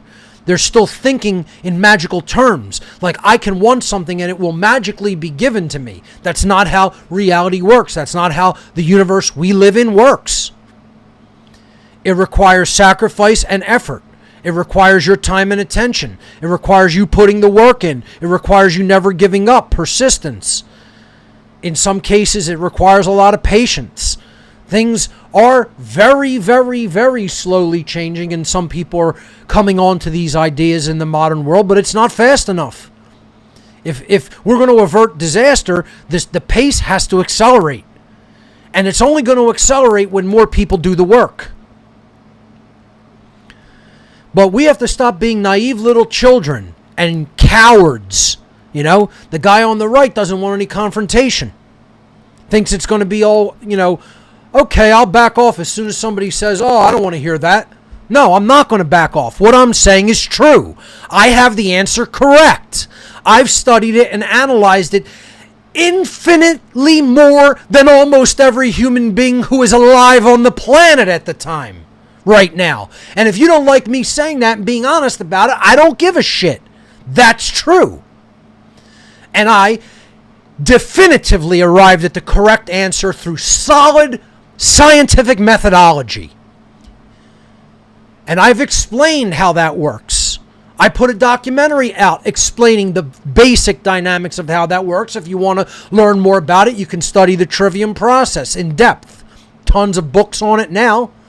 Tons of lectures on it now. This was the ancient method in the ancient world. It's taught in all the secret societies and in the occult brotherhoods. But they're not going to teach it to the average school student because they want you an obedient slave worker. They don't want you to become a philosopher. They don't want you to understand how to truly arrive at whether something is true or not. They certainly don't want you understanding natural law and objective morality. No, they want you condoning violence, duress, and slavery because you're a dunce. You know, those aren't party caps, folks. Those aren't party hats. They're dunce caps. Okay? When you stay a little baby, child, naive, imbecilic, psychologically infantile human being throughout your whole physical adulthood, yeah, you're not partying. It's a fucking dunce cap. Okay? You're not at a party, and what's going on isn't a fucking party, in case you haven't gotten the memo. Maybe you didn't get that email. Maybe it ended up in your spam box. But we're not in a big party. We're in a state of slavery. Getting out of that isn't necessarily a fucking party. It's hard work. It requires personal sacrifice. It requires sacrifice of your resources. It requires sacrifice of your time, sacrifice of your attention and focus. Sacrifice of fun things that you wanted to do, and you got to spend time doing this instead of just going off and living a life of frivolity. Grow the fuck up. That's what it all comes down to. That doesn't mean you can't ever have fun. It doesn't mean you ever can't laugh and inject comedy into things. But if you think this is a game, and this is a joke, and this is just some fun situation, and you're laughing about it, and you think it's all frivolous. You don't know what's going on, you don't know where you're at, you don't know the situation you're in, and you certainly don't know who's running things. And that makes you a naive little fucking baby. Psychologically, regardless of your biological age, of your physical age as a being. There's people who are in their 70s and 80s and you're little fucking children, naive fucking babies. totally ignorant, totally apathetic, totally chicken shit cowards too. And you think that's going to get anything done? You think that's going to help the effort? You think that's going to lead to freedom? You think that's going to lead to goodness? You think that's going to lead to justice? You think you're a good person? Staying in that mental state? Staying in that psychological state? And guess what? If you think, oh, just a handful of people, they got this, you got that dunce cap on. If you think, oh, my help isn't required, I don't need to do this, other people got this, you got the dunce cap on. This is for everybody to know. This is for everybody to participate in. It's not a fucking spectator sport. If you think it's a spectator sport, you're wearing the fucking dunce cap and you're a fucking loser. And that's got to be said. That's got to be told to people, and it's got to be told you can get out of that state. You can change it. It is possible for you no longer to be a dunce, for you no longer to be an imbecile, for you no longer be an idiot, for you to no longer be a loser. You can get out of those conditions. You can get out of those states of existence. If you want to stay in those states, you're a real fucking loser. You're in a state of complete shame, which is the lowest, most degraded form of consciousness there is.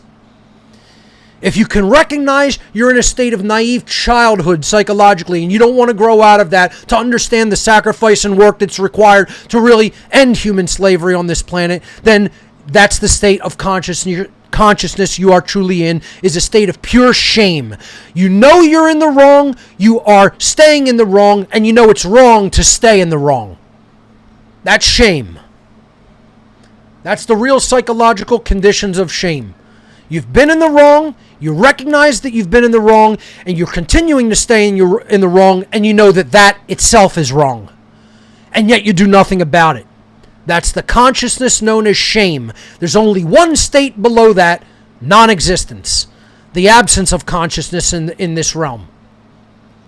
Which again, your consciousness is going to transition to another form, but I'm talking about in human form, there's only one state below shame, and that's death. It's not always going to be fun. It may require confrontation. It's certainly not always going to be comfortable. It requires sacrifices. You got to do it anyway because it's the right thing to do. And far too many people in the freedom movement insist, no, I'm not going to make those sacrifices. I want everything to be comfortable, non-confrontational, and fun. And you're a little fucking child wearing a dunce cap if that's how you think. And guess what? It's got to be said. It's got to be said, and it's got to be said repeatedly because nobody else says it. I don't hear people saying this. I'm one of the only people who says this in the world. To the people who say, I want freedom. Oh, I'm a libertarian. I want freedom. Where's my vomit man when I need him? You know? It is a dream state that they are still locked into. And see, that's the whole point, folks. The whole point of this is people in the freedom movement, they aren't doing the internal alchemical work that's required. They're putting their intention on, I want a just society. I want a society without violence. I want a society without slavery. I want a society without duress. Yes, that's wonderful and that's good and that's required. And that's where it has to start. But if you're not putting the work into alchemically changing your own inner makeup, don't think that you're going to be successful or that's going to be a long-lasting condition. It's going to degrade again. You got to alchemically change yourself internally in your own internal psychological makeup to truly really begin this work and to even have the desire, to develop the desire to take in this knowledge and then to put it out there for others. That's the entire point, is most people in the freedom movement aren't doing that process.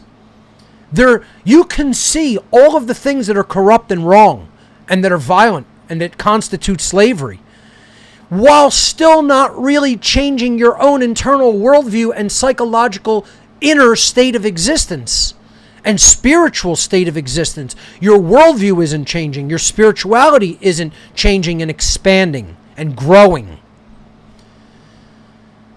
That's what consciousness change is and means. You're not truly growing in consciousness and understanding and worldview if you're not doing the work and you still don't understand the requirements for it and the sacrifices for it. This is what we have to change. We have to change that internal makeup, not just focus on trying to change the external reality we're living in. It obeys the law of correspondence, which is an underlying law in natural law, in the totality of natural law, of the laws of nature, the law of correspondence. The universe is self-similar across all scales. That which is above is like to that which is below, and vice versa. When we change the internal makeup of the individual, we've changed the aggregate makeup of society to that degree. As more people do it, the aggregate change in society grows and expands. It's not that difficult to figure out. You're following simple philosophical truth that's observable, that's repeatable, that's testable. And that we understand through the observation process and understand how it works across large amounts of time in the long term. All right, so let's move on to the next slide. So again, I said I was going to talk about where the wishful thinking, or what I've called in the earlier portions of this presentation, the dream state. The psychological state where you are dreaming. Again, this is warned against in occult initiation. Stop lying to yourself above all else and stop dreaming. That's number 2. Number 3 is learn how to think. Number 4 is be in the present moment. Okay? So understanding what truly being in the present moment is. Okay? Live in the present moment. And number 5 is activate the physical body and do not neglect the physical body. We are physical beings and spiritual beings having an experience here in the physical realm, but the vehicle for the expression of consciousness is also very important because that's what the change happens through. So if you neglect or degrade the physical body, you're not going to be able to do the work to the degree that we need to. All things being equal and slavery not taking place, hey, everybody do what they want as long as they're not harming anybody else. But at the time where you really need to be teaching natural law, you don't really want to be totally, degrading and destroying yourself, because you're not going to be active and efficient in that spiritual combat. So we'll get to that after. And again, it's just a caveat point that I'm making when explaining the 5 steps of initiation, because this slide is directly related to step number 2 of the 5 steps of occult initiation, which is stop dreaming. So magical thinking, what's been called wishful thinking, simply the dream state, psychologically dreaming, wishing for things to be how they are not, instead of attempting to understand and really truly learn and know how things actually work. Where does all this magical thinking come from? That if, I just pray to an external force called a so-called God, magically things will be changed for my betterment and for the betterment of society. If I hold the thought and intention in my consciousness, this is a big New Age fallacy. That's all that's required, and then things will start changing and going my way, and I'll get what I want. And I just need a dream board, right? That's literally what they call them, is a dream board on their wall, and I'll tack up what I want. I want the new house, the new car, the new job. I want real freedom. Tack that up on the dream board. It ain't going to get it done. I'm not saying thought and emotion aren't of primary importance. You have to change the way you think in your worldview and your understanding of things. You have to have the emotional intent to do the right thing. But without the action, all of that is meaningless, and it doesn't actually manifest in our reality. The mainstream news is a big proponent of magical thinking. We can just petition our government and everything will be okay. We'll just change things that way. That's not how things are changed in the world. They're changed from internal makeup changing. They change when we learn objective morality and willfully choose the right over the wrong. Teachers teach us magical thinking. So-called laughingly, what's called formalized education. How much deception, how much poisoned worldview is learned and taught in formal education. They're teaching postmodernism. They're teaching solipsism. They're teaching obedience to authority. It's a disgrace what teachers are doing to the minds of students. They're authoritarians, they're statists themselves, and it's a factory for pumping out other authoritarians. And that makes the people who do it trash. Trash. And yet that's what we're doing to the minds of our children, turning them to mush, turning them to shit.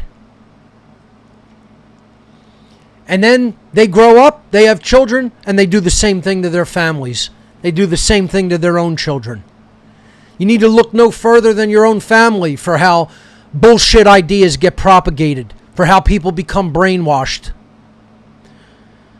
for how lies and ideas about how the world works, which have no bearing upon reality, get propagated to the next generation. Parents do that above all else, and destroy the minds of their children from a young age by what they tell them, by what they learn from their parents and their school teachers and the media in their day, and in the bullshit religions and new age religions that they followed. It's all junk. It's all bad for you. It's all bullshit. It's all lies. It's all garbage. It's all things that will never contribute to what you say you want. You can lie to yourself all day long. This goes hand in hand with lying to oneself. Dreaming goes hand in hand with lying to oneself. They're kind of twins in the occult maxims of initiation. Because if you bought into this worldview, if you've bought into this magical thinking, if you've bought into this dream state, you're lying to yourself. You see?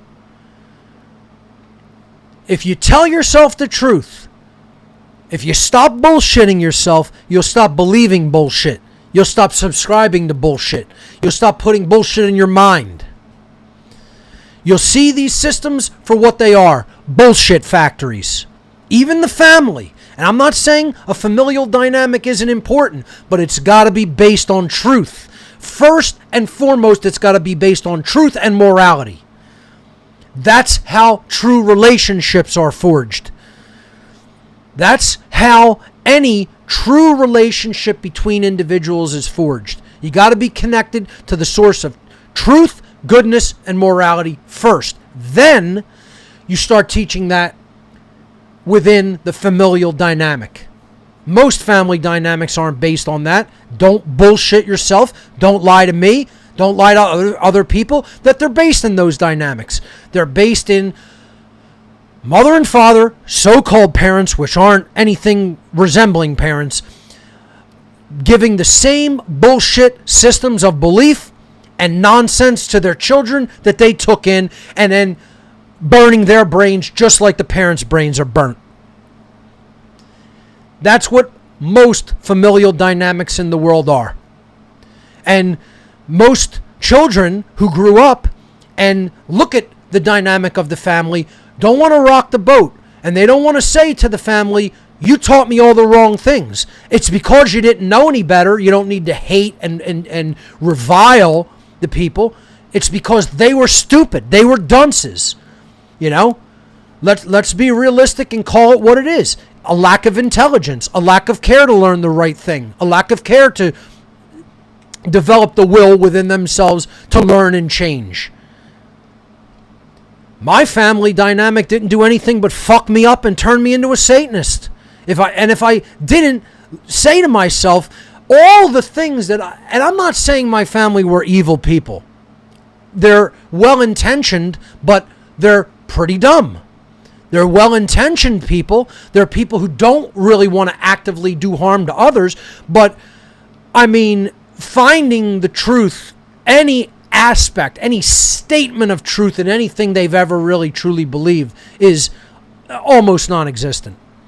And it's because it's low drive, low willpower to learn the right way, laziness, wanting to just repeat the same fucking dumb shit that they were told, lying to themselves about that dumb shit. Because I don't want to rock the boat in my family and stand out and look like the black sheep. I told them you're all full of shit. And you fucked me up. And I had to take years to get myself out of that fucked up state, to pull myself up by my bootstraps by an act of my own will, with the help of mentors who I never met in person, doing labors of love to try to truly educate me through their works that they put out into the world. That's who raised me up from base consciousness into higher consciousness. Strangers. No family member. And again, that's hard hitting. That's what people don't want to hear. It goes to the core. It upsets people. And you need to be upset. You need to be jarred. You need to be struck in the mind. Because a lot of people, that's the dynamic that's holding them back from making the sacrifices that you need to make. Maybe you're not able to rock the boat in your familial dynamic or your relationship with another person. And guess what? If you're choosing them over the truth, that doesn't make you a good person. Choosing relational dynamics and familial dynamics over truth, over goodness, over objective morality, over doing the right thing keeps you a bad person. Sorry, but that's the truth. I don't care if you don't want to hear it. It's still true nonetheless. And that's why we have to call out all these institutions. The medical institution is full of shit. The religious institutions are full of shit. The media is full of shit. The government's full of shit. The New Age movement is pure fucking bullshit. The school system is full of shit and fucking kids' brains up. And the family dynamic is largely full of shit almost everywhere. If it's not true about your family and you really have a family that understands objective morality and natural law and is actively involved in teaching it and propagating it, that is wonderful for you. Great, and you should cherish that because it's almost non-existent. Let's be realistic. So few people have that from the time that they're born when they're young, that if you have it, cherish it and consider it a gift from the Creator. You're very, very, very lucky, and you're in the extreme minority. So don't start there and then ascribe that to everybody. Realize you're in the minority, and that's the exception to the rule and not the rule. And understand most familial dynamics are nonsense because they're based on all the other institutional bullshit and garbage that's been fed into the brain of the parent. It's not that hard to figure out, folks. It just takes honesty. It just takes looking at it and then saying what it really is instead of what you want it to be. That's dreaming. Saying what you want it to be because you don't want to offend people, or you don't want to sit and think, oh my God, my whole fucking reality's been a lie, even my family dynamic. You're lying to yourself. You're bullshitting yourself. You're dreaming. And you can't start activating in the truth by lying to yourself and dreaming and believing a dynamic of the world that operates a different way, but you still want to believe it works the way you want it to work just because you want to be comfortable. Stop bullshitting yourself. Stop accepting bullshit. Stop activating the bullshit in your mind and letting it make you dream and continue wishful thinking. This is where all this wishful thinking about things are going to change without required sacrifices comes from. That's where it comes from. And you need to defeat those enemies. And you want to know what all of these things are? You can call them anything you want. You can call them anything you want. But it's all the same root problem and cause. There's only one real problem that prevents the true solving of problems in the world. The two ways that we solve problem is true, accurate philosophy and technology that serves physical human problems. Philosophy and technology solves problems. And the way that you can get the philosophy out there is with communication and publishing technologies. Those are good technologies that we need to learn how to master and employ. But going back to my statement here, all of these things and institutions put together that create all this dreaming this magical thinking, which is the hallmark of the postmodern world, of the state of postmodernism, solipsism, and poisoned worldview and poisoned thinking. It's all different forms of religion. There is ultimately only one true problem that prevents the reception of truth, of morality, of natural law, of accurate philosophy. And that is religious thought. See, natural law, objective morality, that's the true, quote, religion that reunites us with the truth. That's the accurate philosophy that reunites us with reality and the will of creation and our purpose. See, that's the other thing that people don't get, right? They don't get they have to change their internal makeup. And they don't get that they have to align their worldview with purpose and the will of creation. They're not really doing that because many people aren't seeing that purpose because they've bought into the postmodern worldview of atheism, which is a big, huge part of postmodernism. And they don't see the majesty within creation and the intelligence and the design and the purpose. They're materialists, Newtonian materialists, which is proven a flawed ideology scientifically. And they're just not privy to that science. Consciousness is proven to exist and influence what we observe and what takes place in our reality and what is manifested in our reality and in our shared state that we have to experience with everybody else on this planet. It's a shared reality. It's not different for everybody. Yes, depending on where we live and the experience we undergo, our experience is different, but the shared reality that we are living in on this planet, as far as the human condition of slavery is concerned, is the same for all. And the problem that keeps that in place, because it blocks the accurate reception of the truth. It poisons the worldview. It tells you all kinds of bullshit stories. The thing that blocks it is religion. All of these false religions that we're talking about, whether it's cultural religion, New Age religion, the religion of government, the religion of media, the religion of scientism and so-called formalized education, and even the religion of the family. Because people will blindly follow familial relationships, and that turns family into a religion. When if the family and the dynamic it's pushing is wrong and immoral and not accurate, it shouldn't be followed. Follow the family dynamic when it's accurate. Follow the family dynamic when it's moral. Establish that relationship first. That's what all true relationships are based on. Truth and morality. Then take part in the familial dynamic, and it's strong and it's healthy. And it will help create positive change.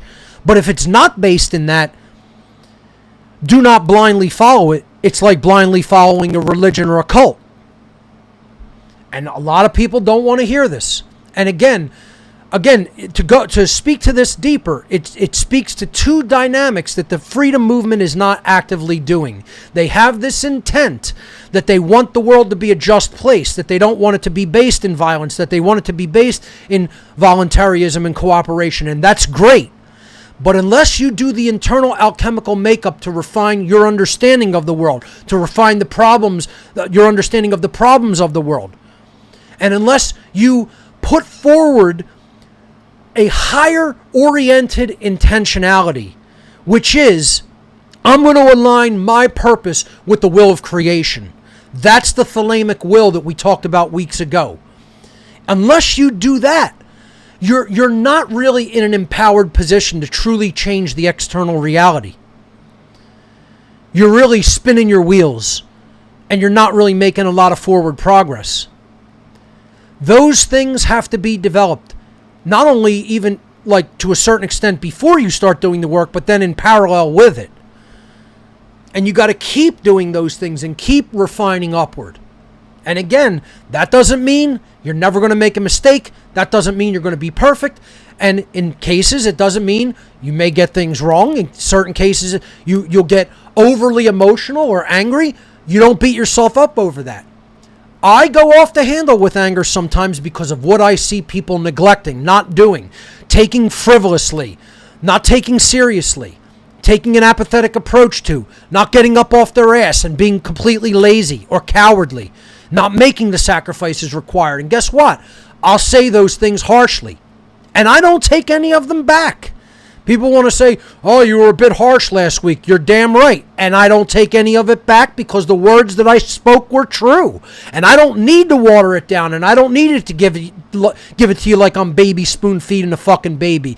You're an adult, biologically listening to this.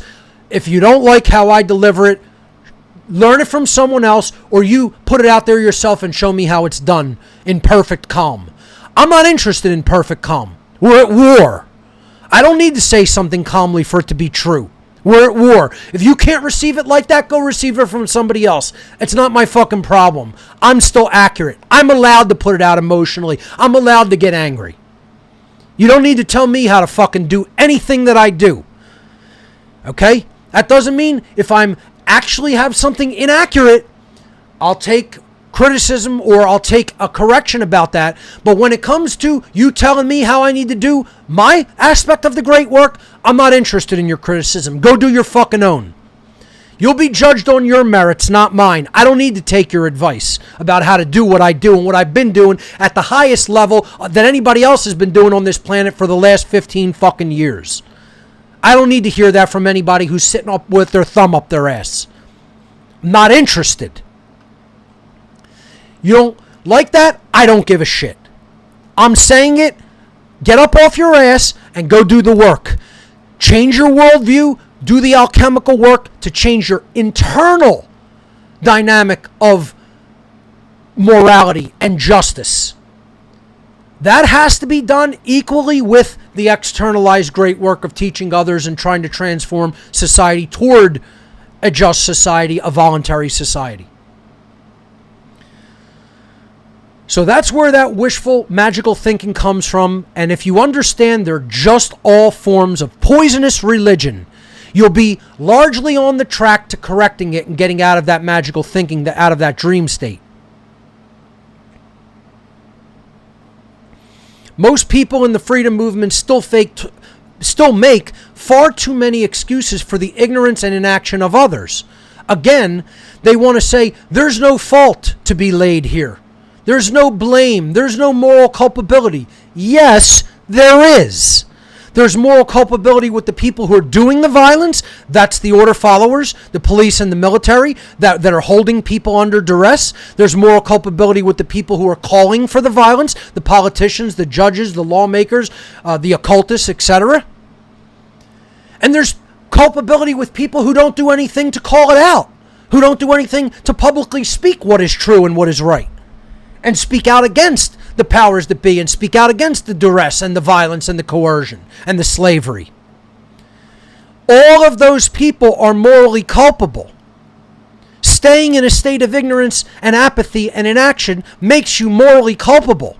Doing nothing to assist at a time of the human when the human condition is in slavery makes you morally culpable and makes you a bad person, and people should be called out on it. You shouldn't sit because you don't want to make somebody else uncomfortable or feel bad about their laziness, about their ignorance, about their inaction, about their cowardice, about their apathy. You shouldn't not say anything to them. Make sure you're not living in the glass house. That means if you're not doing it, you start doing the right thing first, then tell them, you're morally culpable for not doing the right thing. Again, the old dictate or, dictum, the old axiom, those who live in glass houses shouldn't throw stones. Meaning if you're doing the wrong thing with everybody else, then you're a hypocrite if you go and say to them, do the right thing. Well, you got to do it first. Then you could tell them, go do the right thing, because the example is what has to be followed first and foremost. Follow the principle, the first thing. The moral principle, and then tell other people who aren't following that moral principle, hey, you're part of the problem. This is your fault. You are morally culpable. It makes you not a good person to stay in that condition. There is fault. There is blame. The New Age movement wants to tell you there's no such thing as fault or blame. Religion will also often tell you there's no such thing as fault or blame. Bullshit. There is fault at work in society. People do things and bring them into manifestation. They fail to act and continue to allow bad things to continue in manifestation. There is moral culpability of who actually performed the behavior and did the violence to someone else. And there are varying degrees of fault and blame and moral culpability. It's a spectrum. It's a gradient. That's why there are people who are more at fault. There are people who are more morally culpable than others. It's not just equal blame that can be laid. But when people observe wrongdoing and violence and slavery and they say nothing about it, they don't try to change it. Imagine if abolitionists in the northern colonies did not try to change the practice of black slavery in the southern colonies. Who knows what could have occurred? But they spoke up. They taught. They explained to people that this is morally wrong. They explained to people that this isn't a right. And eventually they were able to change it by putting the truth out into the world. It's the same thing that has to happen today with the modern abolitionist movement of abolishing government, which is just another form of slavery. It's covert slavery instead of overt chattel slavery. But it's still slavery. And the people who stay silent about it don't want to get involved in the spiritual war to end it, don't want to do the work, don't want to learn the technology to communicate it and to publish the truth about it. It's your fault that it continues. It is your fault that it continues. And again, part of this presentation is calling people out on their bullshit. Look in the mirror and tell yourself you're bullshitting yourself. You're telling yourself a story that isn't true. You're lying to yourself and therefore you're lying to others. It is your fault if you're not doing anything about it. It is your fault if you're not speaking out. You are morally culpable. You are partly to blame. Do the police and the military bear a far greater moral culpability? Absolutely they do, but you're part of it. You're complicit with it at a somewhat lower level on the gradient of moral fault, moral blame, moral responsibility, moral culpability. Stop telling yourself you're not. Stop telling yourself you're a good person who just happens not to be speaking about this publicly and is remaining silent while slavery continues. Stop telling yourself that makes you a good person. It doesn't. You're to blame. You're at fault. You're morally culpable. Stop lying to yourself. Stop dreaming. Stop telling yourself that you could continue not to make the required sacrifices and somehow you're truly part of the problem. You're a bullshitter. The reality that you live in doesn't work that way. You are dreaming. And again, I'll say this since other people seem reluctant to. Because they want viewership, because they want money, because they want ratings, because they want popularity, because they want to be liked. I don't give a fuck about any of those things. I'm going to say the hardcore truth, regardless of who it offends, even if I'm the only one speaking it and no one's watching. Then so be it. I'm not here just to aggregate numbers. It's wonderful if that happens and if the message grows and expands. But I'm saying here to say what's true and to testify the truth. And you could say that sounds fucking preachy all you want, but that's what I'm charged morally to do. And I'm going to do it. Even if not another living soul does it, I'll do it.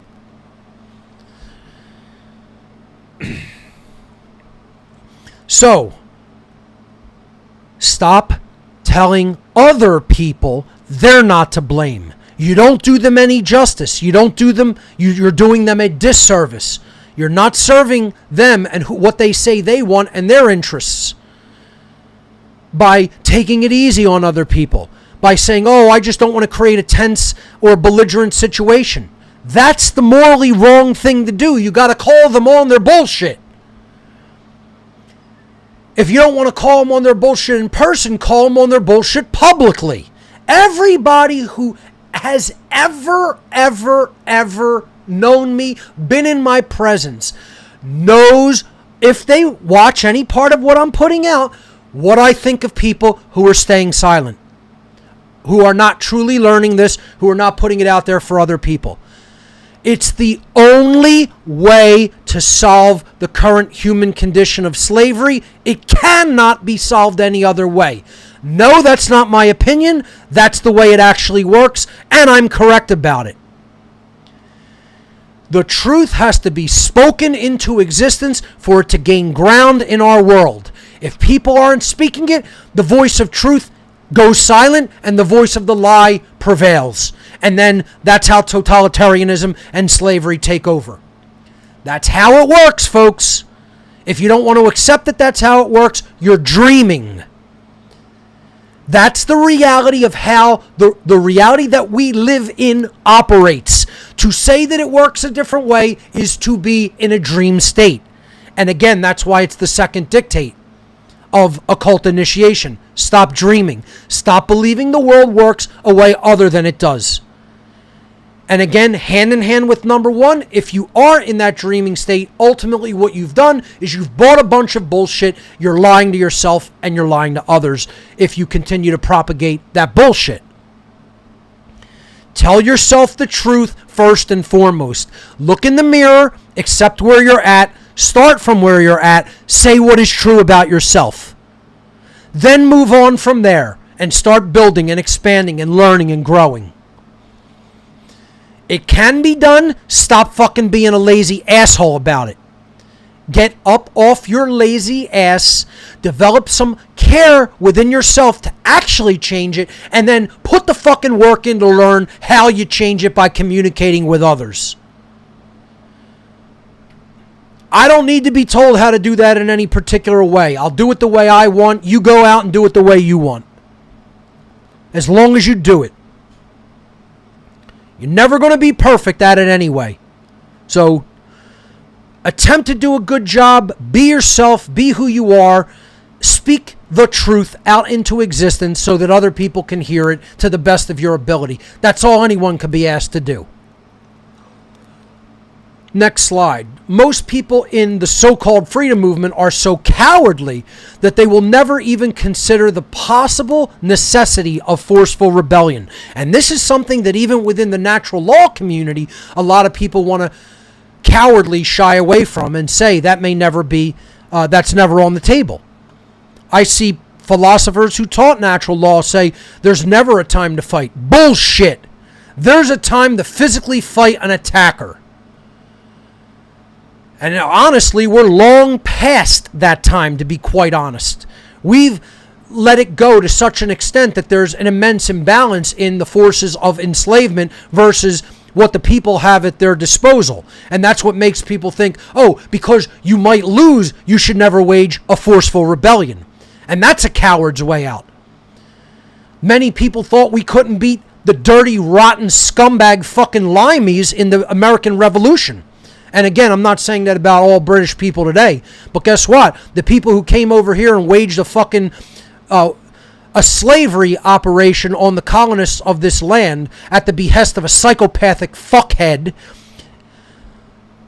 who was a complete and utter psychopathic lunatic, George III.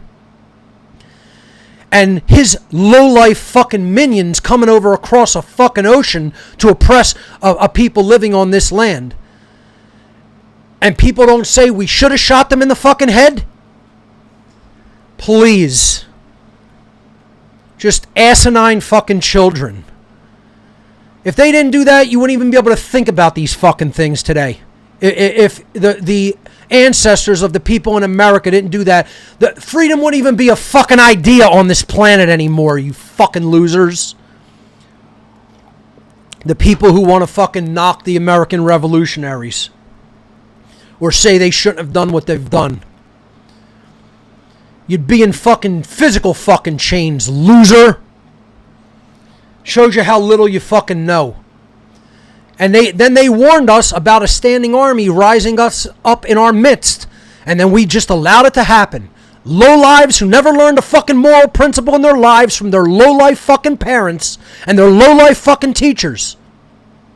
Grew up to be fucking robot fucking enforcers of statism and slavery. And people don't think we may never have to fight them? or it wouldn't be right to, you don't even understand what rights are, loser. And I'll just say it like that to your fucking face. You know? Like I said, I'm dropping the hammer in this presentation. I'm bringing the fucking hammer down. The gloves are off. I'm swinging steel. All right? The people in the freedom movement, if you don't think that it may need to come down to physical war, you're a fucking coward. If you take that option off the table, you're just a fucking coward because you think you'll lose. You may have to fight a war that you lose to give people another fucking chance at freedom. You don't get that because you're a coward. That's how cowards think. Oh, I would never give it all. I would never give my life to die in a losing effort. No. You need to go and read about Fort Mifflin. How the brave fucking souls that stayed there and fought till the last fucking man just to give people an opportunity. Knowing that every one of them were going to be slaughtered and they would be dead by the end of that couple of days. And they stayed and fought till the last fucking man. No, we don't even know about that level of freedom, of courage in our world today because most of us are fucking cowardly children in our psychological makeup. And I'm not supposed to be angry about it. Yeah.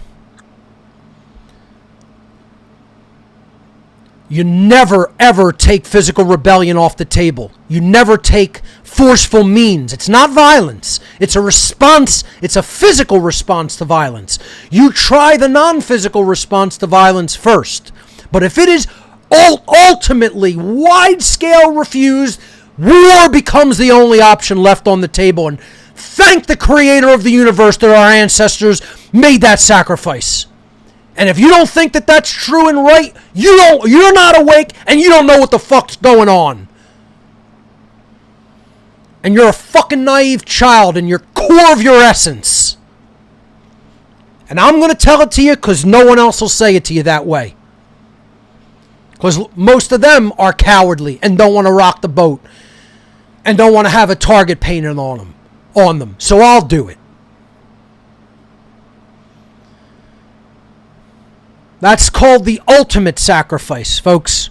And I'm going to actually pull out of the presentation briefly because I want to show you guys how, first of all, at this point, talking about the ultimate sacrifice of giving your life in combat when that becomes required, when freedom is truly threatened, not talking about modern wars of aggression, I'm talking about righteous wars, which there is such a thing. This is a great time, I feel, to show the etymological definition of the word sacrifice, which I did not do in the original presentation, which I want to do here. And the reason I think it's appropriate is because this is sort of the ultimate sacrifice. You can't give anything more than your life in the cause of freedom and morality and truth. That's the ultimate act of thalamic agape love. And if it has to become necessary, so be it. Let it be. Let it happen. Good people will try to avert that by moral teaching, by teaching true moral principles and teaching how control and coercion and duress and violence are wrong morally. And that we shouldn't implement those measures to have a just society. We should implement moral teachings to have a just society and then defend our property rights, our life, our freedom, our physical property by any means that is required to do it against violent people. Instead of instituting authority, which doesn't exist in nature and is no part of the nature of human beings, and believing in that as a religious thing, and then putting people under violence and duress as a result. That's not the morally correct thing to do. So if it goes out of control and it becomes totalitarian and it becomes tyrannical, and the people are so brainwashed, they refuse moral teaching, they will not come out of it, they stay in the trance, they stay in the thrall, they stay in the cult belief, war becomes the only option left. And don't think it won't happen. It must happen if no other option is available. And as I said, thank creation that it did happen in the American Revolution, or these ideas would not have even been spoken. For me to learn, for others to learn, for us to propagate and put back out there into society for others to learn from. Thank creation itself that those brave men and women did what they did and made the ultimate sacrifice. So let's pause here. I'll step out before I finish the presentation, and I'm going to show you some software, okay? And I'm going to show you how to acquire the software. Even if this cuts into our time taking calls, so be it. Because people have asked me about etymologies. And I'm not going to show you an etymological dictionary. You can grab one of those in pretty much any. You can grab one on Amazon. You can download them. You can go to a bookstore. They're available. How I find that etymological definitions are best arrived at is by studying ancient languages, Greek or Latin. Latin and Greek together comprise approximately 76% of the English languages and Romance language meanings of words. So I find you should get a good first-year Latin reader, like a high school textbook Latin reader. Barring that, right, if you can't find one of those, and they should be available in any, college bookstore you can go to and find those, all right? Or you could pick them up on, any online outlet.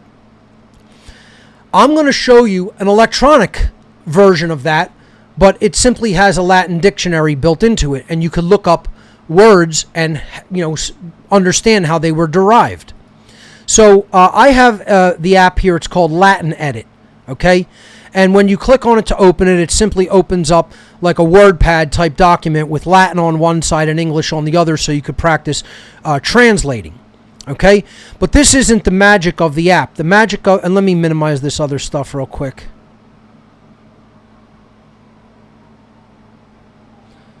Yeah, let me just get this other stuff out of the way briefly. There we go. So this is the app, and it's nothing spectacular when you first open it. Again, it's like a WordPad type document. The magic is here in Window when you go to Dictionary. And then this brings up a simple Latin dictionary where you can look up words in Latin or English. And I think you have to keep this other window at least open, but I'll minimize it to get it out of the way. So we can look up in English the word sacrifice, and it'll give us a Latin word that was chosen for that word. But that's not how I find you do accurate etymological definitions. It's actually breaking the word down, right? So if you type in the word sacre, right? S-A-C-R-E in Latin, that tells you what the word in Latin means. And again, that would require knowing the word. If you typed in sacred, it probably would come up. That comes up as secret, okay? But the word sacre itself, the first part of the word sacrifice, means, looking here, sacred, holy, consecrated. And the opposite of it would be accursed, horrible, or detestable. But this right here, this first line, is the definition of the adjective sacre in Latin. It means sacred or holy. Okay? Then the second part of sacrifice is feis. So if I just put feis in, what would come back, right? And this is a bad example because it's a noun that means fig and it can mean hemorrhoids or fig tree. So that's certainly not what we're looking for, right? So the feis part of it actually comes from the Latin word for to do. Okay, and the Latin word for to do or to create via one's work or will is face, okay, and that means to act, to take action, to be active, to have built, to have made, to make, build, construct, create, cause, to do. It's the Latin to do, and this is The first person form is FACIO. So Faccio or Faccio, okay? FACIO. That's giving you the first person present tense form. Then right here is the infinitive form, facere or facere, right? FACERE. That's the infinitive. Okay? So it literally means, and that's the second part of where the word sacrifice comes from facere. To make, to build, to construct, to create, to cause, to do, to fashion, to bring into existence. Okay? So if we put them together, what does it mean? To make something holy, to make something that is sacred. It's a sacred act. See, it's an act to take action in a sacred way, to take action in a holy way. It's a sacred deed or a holy deed. A true sacrifice is doing something that is considered sacred or holy or consecrated. And again, we're not even talking in religious terms. It means you are giving of your own effort and your own will to bring something into the world, and that makes it based on a higher form of love. That makes it agape love. That makes it thelema will, in alignment with the true will of creation, serving the evolutionary force. A true sacred deed. I'm going to close the Latin Edit app. Let me show you where you can get something like this now. Again, it'll be different on different operating systems. Let's see what operating systems it is actually available in. So I'll type in Latin Edit. And let's see what comes up. Again, I'm doing this in real time here. Let's type Latin Edit software, or I think it's all one word. It is all one word, so I have a space where there shouldn't be one. So it's all one word, Latin Edit, and then software. That'll definitely bring the result back. Okay, so here is the website for Latin Edit. Cinder.hk. All right. And this is the website for the software that I just showed you. They're showing many more features that it has. And it is Mac OS only. So you would have to look for different software for Windows and Linux that does similar functions. I'm sure they exist. Okay, but let's see where you would go to get it. So this is showing all the different aspects.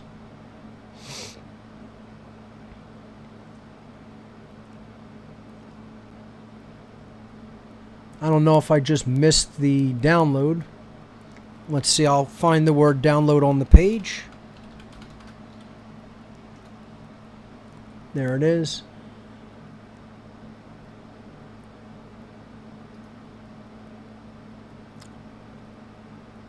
So this is other versions. I'm still trying to find where you can download it. I'm not seeing how to download it. Let's see if I can go somewhere else. That's definitely the page. Download Latin Ed. That's why they don't make the download available. It's a Mac App Store app. So I'll show you where that's at. You can go into the, I do want to show you how to obtain it. You would go into the Mac App Store and you would type here Latin Edit. All one word. There it is. It's free. Mine is already installed. If yours wasn't installed, there would be an install button here where mine says open. So since I've already downloaded it from the App Store, I could quit it, and if I hit open here, it opens up and I'm in Latin Edit, and then you can go to the window menu and bring up dictionary. And there's many more tools available in it. I'm not going to show everything. I want to go back to the presentation and possibly to some calls, but there it is. You get it from the Mac App Store. And there's probably other Latin software. So let's see, Latin software for Windows. Let's see what exists.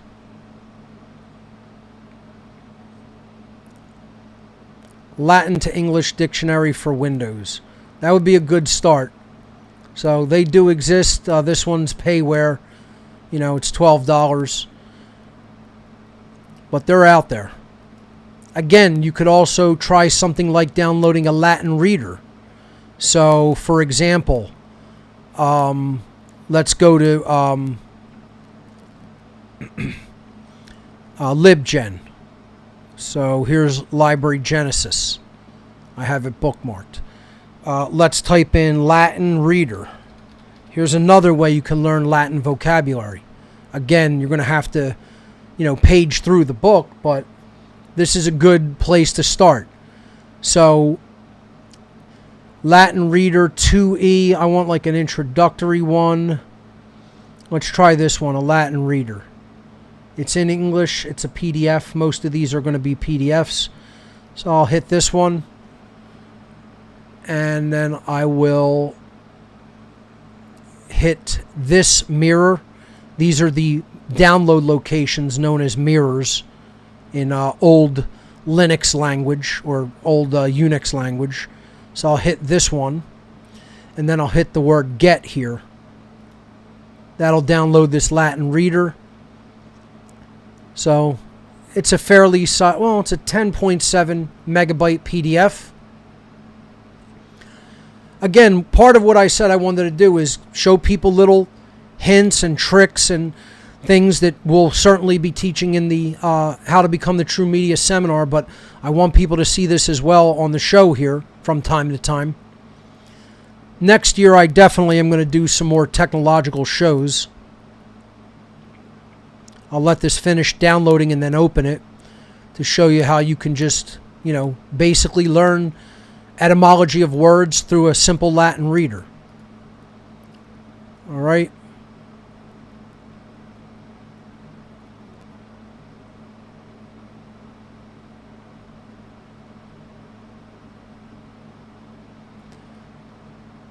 So they, start with introduction and explanation of vocabulary and I guess tenses and conjugations and things like that. Talking about, I guess, Latin's role in the Bible.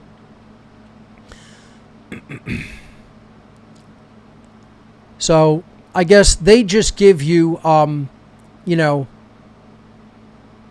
words to, paragraphs to translate. But a good reader will define vocabulary. So this is not really one that I'm thinking of. I want an introductory one, like a high school Latin reader. Let's see.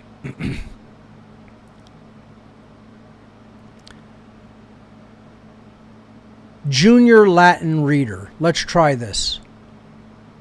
This is going to be a little larger, so it may take slightly more time to download. This is what we're talking about.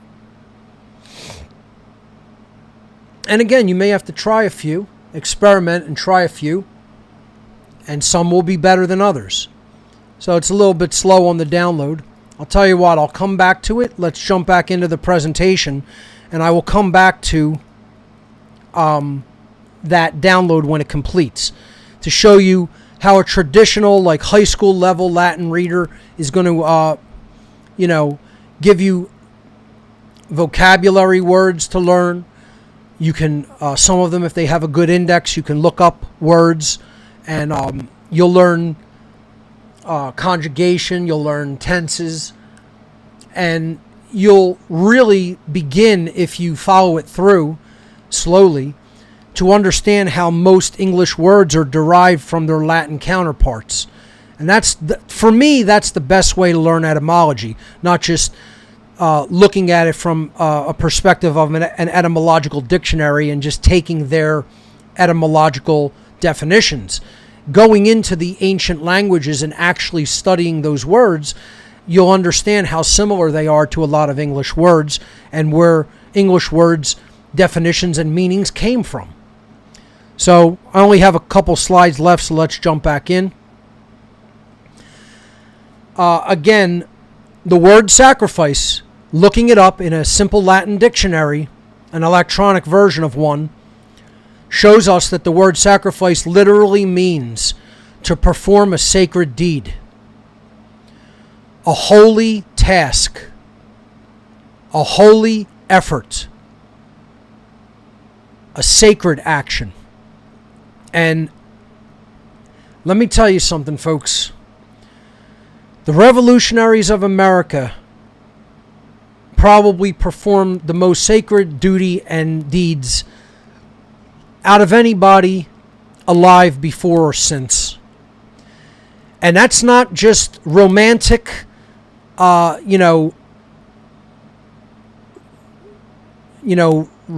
romancing or glorifying the horror of war. The intent behind their behavior was to give people a chance at even understanding freedom, let alone obtaining it. And some would say they succeeded to a certain extent. Some would say they didn't truly succeed. We're still enslaved. And we didn't listen to the advice to not allow standing armies to rise up in our midst in the form of police and military. And to always maintain commensurate military power to a military or a standing army through a militia, which is what largely fought the Revolutionary War, was militias that were then banded into a continental army. And people want to say these weren't some of the bravest men who ever lived.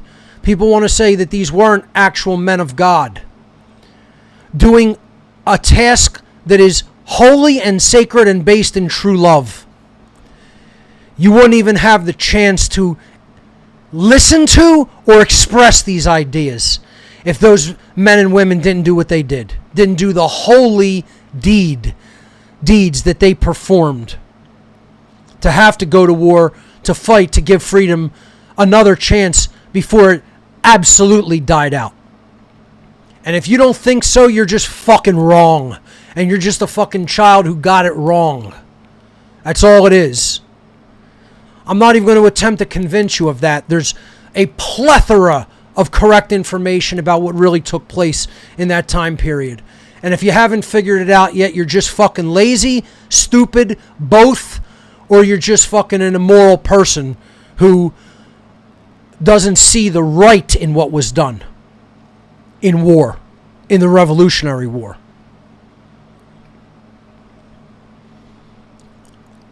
Finishing up on the last two slides of the presentation. So how does one remove all of the erroneous magical thinking from their psychological makeup that is preventing them from getting involved in doing the great work and doing tasks that require sacrifice? Smaller sacrifices than giving of one's entire life, although that may be coming in the future. But certainly not that large yet. Yet they are smaller holy deeds nonetheless, because they show how we are not selfish, immoral people. They show how we will give up what we want to do, or our comfort, or our selfish concerns, to give of our time and attention, to make a labor of love, to try to educate another, and put the truth out into creation. The only things that are going to make that happen within the individual, to get all of the erroneous magical thinking out of their psychological makeup, is self-respect, shadow work, and self-defense, especially from a psychic perspective, from a mental perspective of self-defense. But it has to start with self-respect. If you think you deserve slavery, if you think you're not worthy of having your rights intact, if you think you're not good enough, not smart enough, etc., you just can't do it. Oh, woe is me, little poor me, what can I do? You're in a condition of low self-respect. And you've bought the bullshit stories. And again, that's a dreaming psychological state that other people told you, not only just about the world, but even more importantly about yourself. And that's a huge part of the problem, is that we run with the bullshit stories that other people told us about ourselves, first and foremost. And that's why we don't have actively, truly developed self-respect. I don't sit there and ask, what can I do? I jump into action. I don't sit there and ask, should I be in this condition? I know I'm not such a person that should be held in duress and violence and slavery. That's morally wrong for anyone, regardless of how little they know. I think that's morally wrong of people that even do violence. I say just end them. Take them out of the world. Send them back to the source and say, try again in the next incarnation. I don't think people should be caged forever. If you're going to try to re-educate them morally, hey, it's better to do that before they start committing acts of violence. That's why I don't believe in prisons. Prisons aren't reform centers. They're slavery punishment places. That's it. They're places of slavery and punishment. They're not reforming anybody. It's not corrections, you know. It's slavery. It's a pen in the larger pen. That's all it is. You took the animals that couldn't get along inside the big pen and you put them into a smaller pen by themselves. Yeah, that's a real solution. Genius fucking solution. It doesn't reform the violent animals, and it doesn't reform the people's understanding of natural law that you took the people that through the chaos that they create could potentially teach people what they're doing wrong in not teaching morality. And so you're sanitizing that out of society, and then people aren't learning, hey, we got to teach morality to our young when they're young so that we don't create people who are older people that are committing acts of violence, you know, when they get somewhat older. People aren't getting that message of the importance and the moral obligation of moral education. And it's all because people don't develop enough self-respect, especially when they're young, and they're buying into the bullshit story of their parents, of their teachers, of their clergy, of the New Age movement. And it's all there to damage self-respect. It's all there to make you think, little me, poor me, I'm not good enough. I have to strive to be perfect somehow, which is impossible. Or I'm flawed from the get-go, and I was made bad, you know? Oh, being made with original sin. No, bullshit. No one's made with original sin. The original sin was humanity believing that they could arbitrate morality instead of observe and learn what morality is and then put that into practice through their behavior and their free will to choose right over wrong. That's the nature of a human being is neither good nor bad. It's programmable through information. That's what informs your decision making, and that's what ultimately allows you to choose through your free will and create the manifested results that comes out through your behavior. That's the trivium process. Knowledge, understanding, wisdom, thought, emotion, action. Learn the truth. Care enough to learn the truth. You know, care enough to put that back out into the world for others. Choose what's right. Do it, and what will manifest will be good and orderly and just. You'll have a just society, a society based in natural law justice. If we want to develop self-respect and we're in a place where we don't have actively developed self-respect within ourselves, we have to do what I've repeatedly called and many others have called shadow work. And again, this is what the initiation into the occult world teaches people, into the positive aspects of occult knowledge, the positive side of using that knowledge. It's about understanding your own psychological makeup. It's about understanding your own drives, your own motivation, your own willpower or lack thereof, your own care or lack thereof in the form of apathy. Taking in knowledge. Why don't you want to? Why do you want to remain ignorant? Why do you want to keep putting poison in your body? Why do you want to keep advocating for authoritarianism and slavery, which is what it is? Shadow work helps develop your mind, develop your emotions, get you out of lazy behavior. It's part of the initiatory process of looking at yourself in the mirror and telling yourself the truth. That's what shadow work, why it's one of the hardest things to do and why most people don't want to do it. They want to just think to themselves, I'm a good person, keep telling themselves the bullshit story that they don't have to do any inner work. See, this is the work that has to be done in parallel and even before the rhetoric of speaking out. And that's the problem. We have a society, and that's why I call them the My Freedom Movement, or I put the words freedom movement in quotes. We don't have a true freedom movement. We have a movement that says they want freedom. And they don't understand the internal work that is required to obtain that state of freedom. They're still in the dreaming state.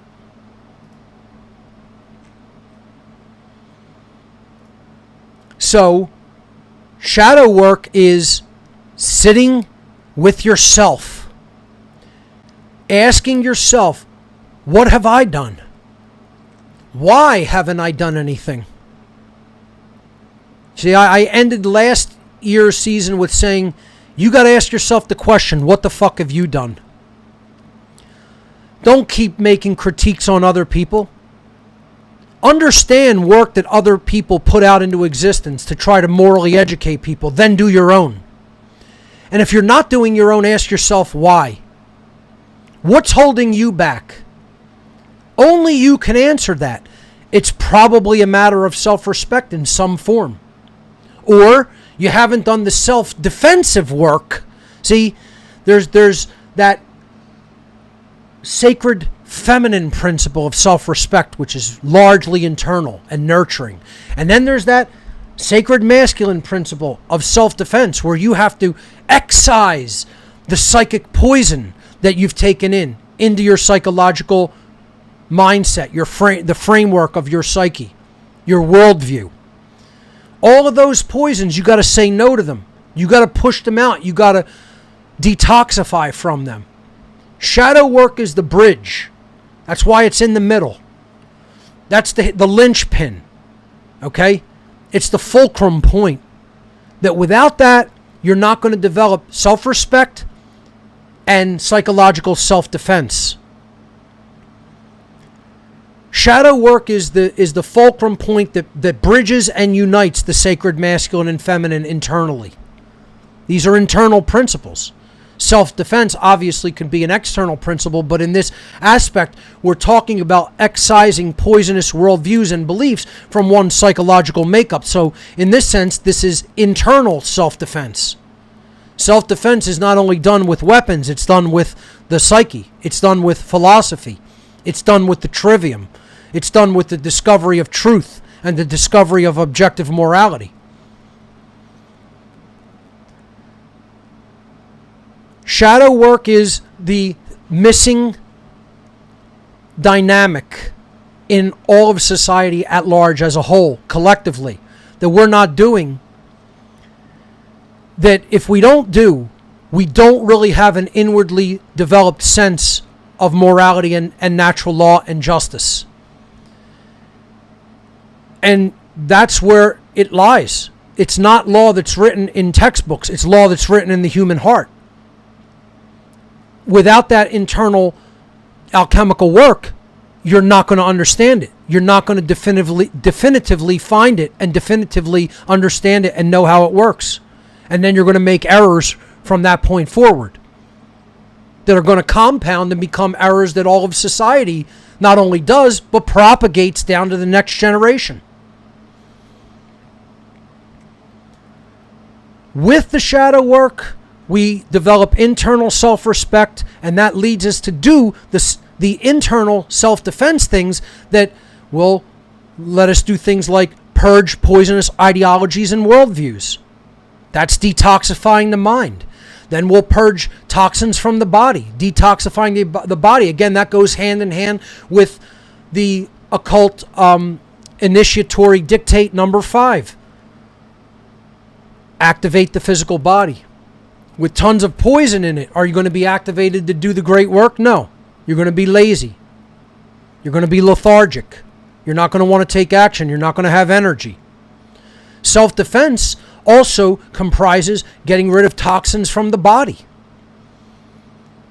Switching over time, not suddenly, to a healthy plant-based diet. Getting all of the toxic chemicals that are in products and in food and in the air and in the water out of your body. Get a reverse osmosis system and filter your water. Get good air filters for your dwelling places and filter your air. Stay on top of those things.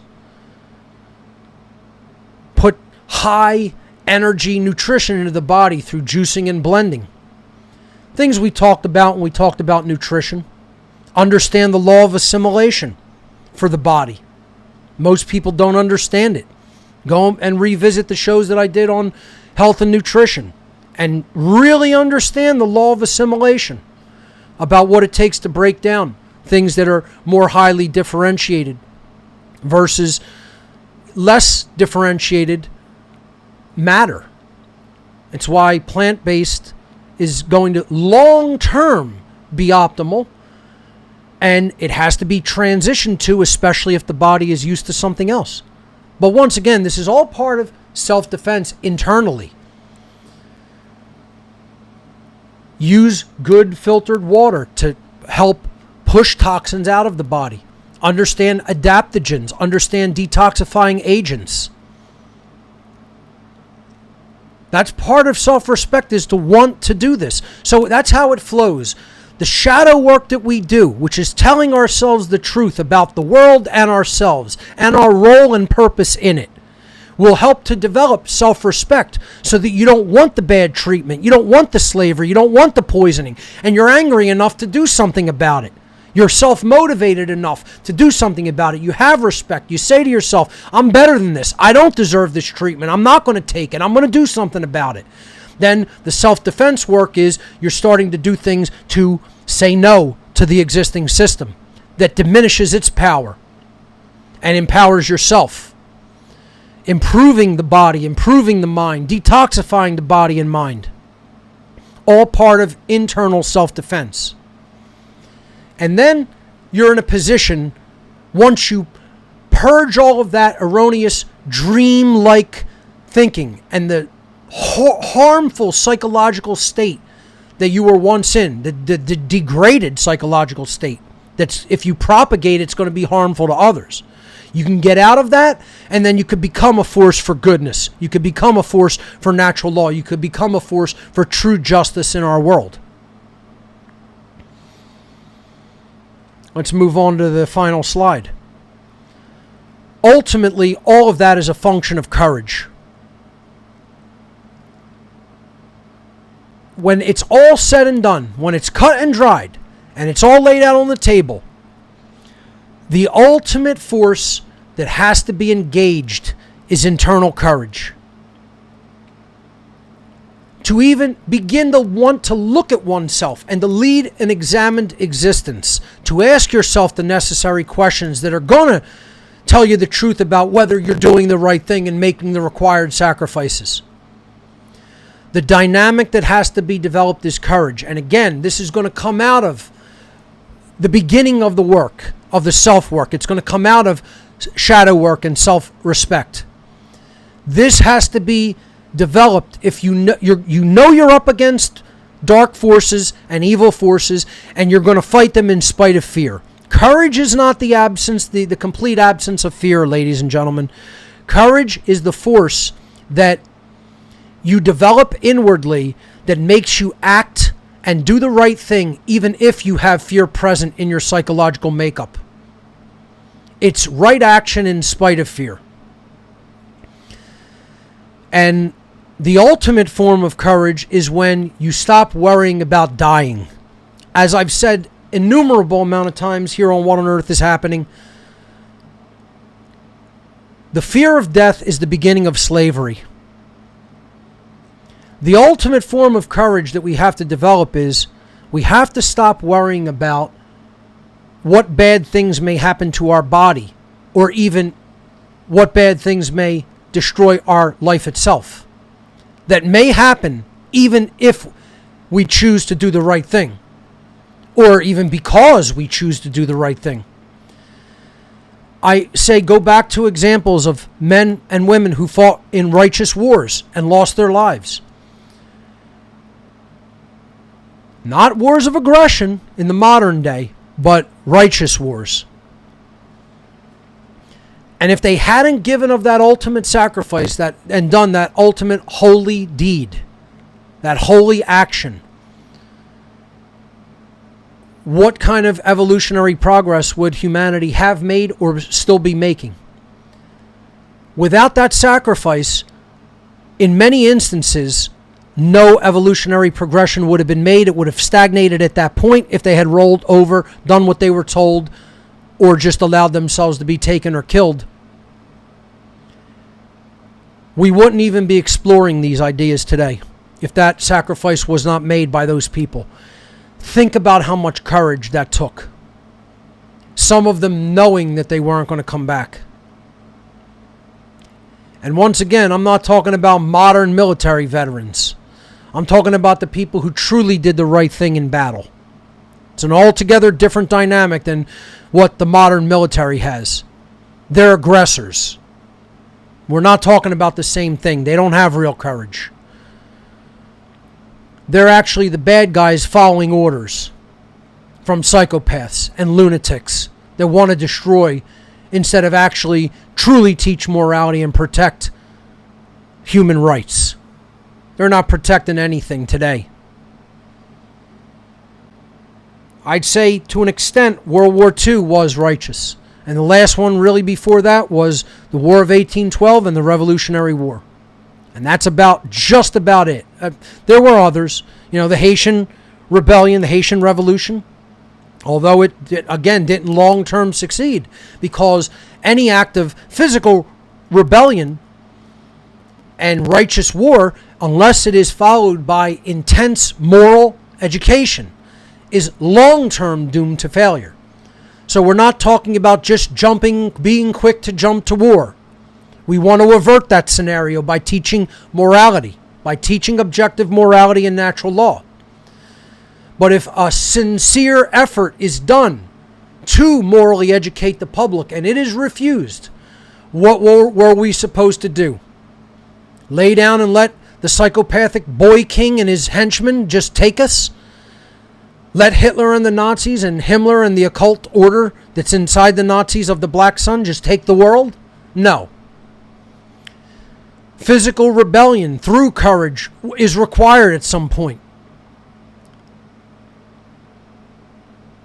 What we want to do is avert that bloodshed scenario by teaching moral education, teaching objective morality and natural law.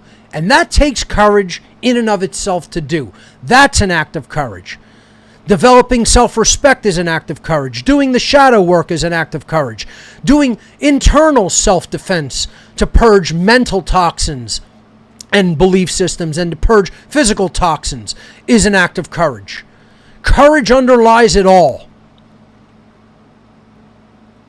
And the force of creation, the true will of creation that is trying to move human evolutionary progress in consciousness and physically forward, totally rewards and respects internally developed courage and never respects and never rewards cowardice.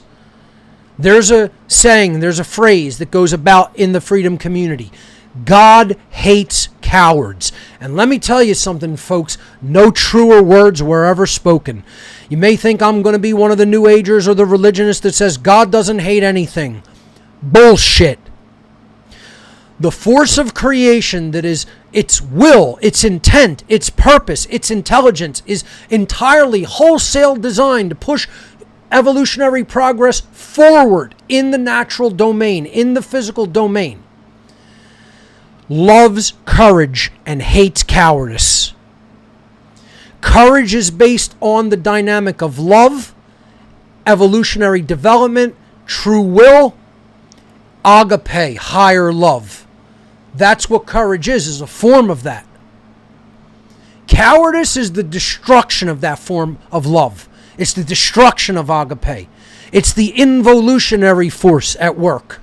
It's the force that if we stay in it, brings shame, brings chaos ultimately, brings death, brings tyranny, which is arguably worse than death. It brings slavery, which is the worst thing in the entire universe, is barring and banning the gift of free will choice, which is the gift of the Creator and of creation itself. Destroying that is the ultimate evil, the ultimate act of evil. And that comes from internal cowardice. Allowing it to happen comes from internal cowardice. Following the orders of that evil force comes from internal cowardice.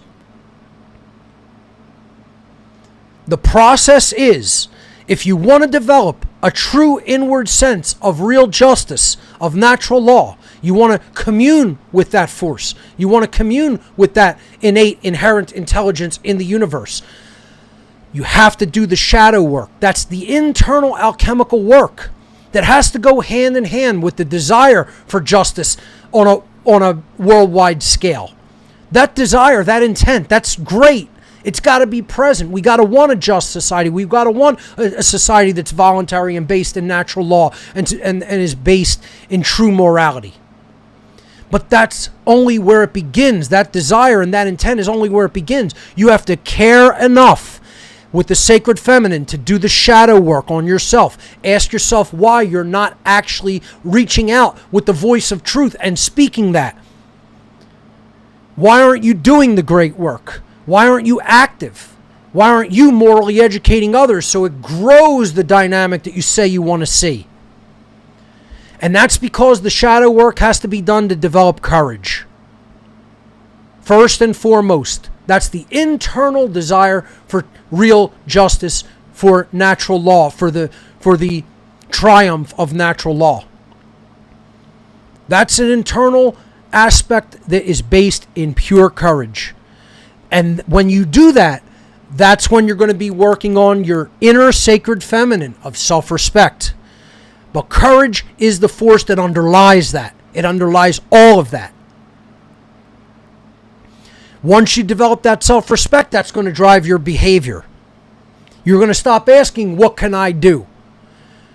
See, you got to ask yourself, what the fuck have I done? Why haven't I been more active? Why haven't I done more? Why, or in many cases, why haven't I done anything with my actions, with my behavior, right? And then when you do the shadow work, you'll start to develop the self-respect that's going to make you ask. It's going to make you stop asking the question, what can I do?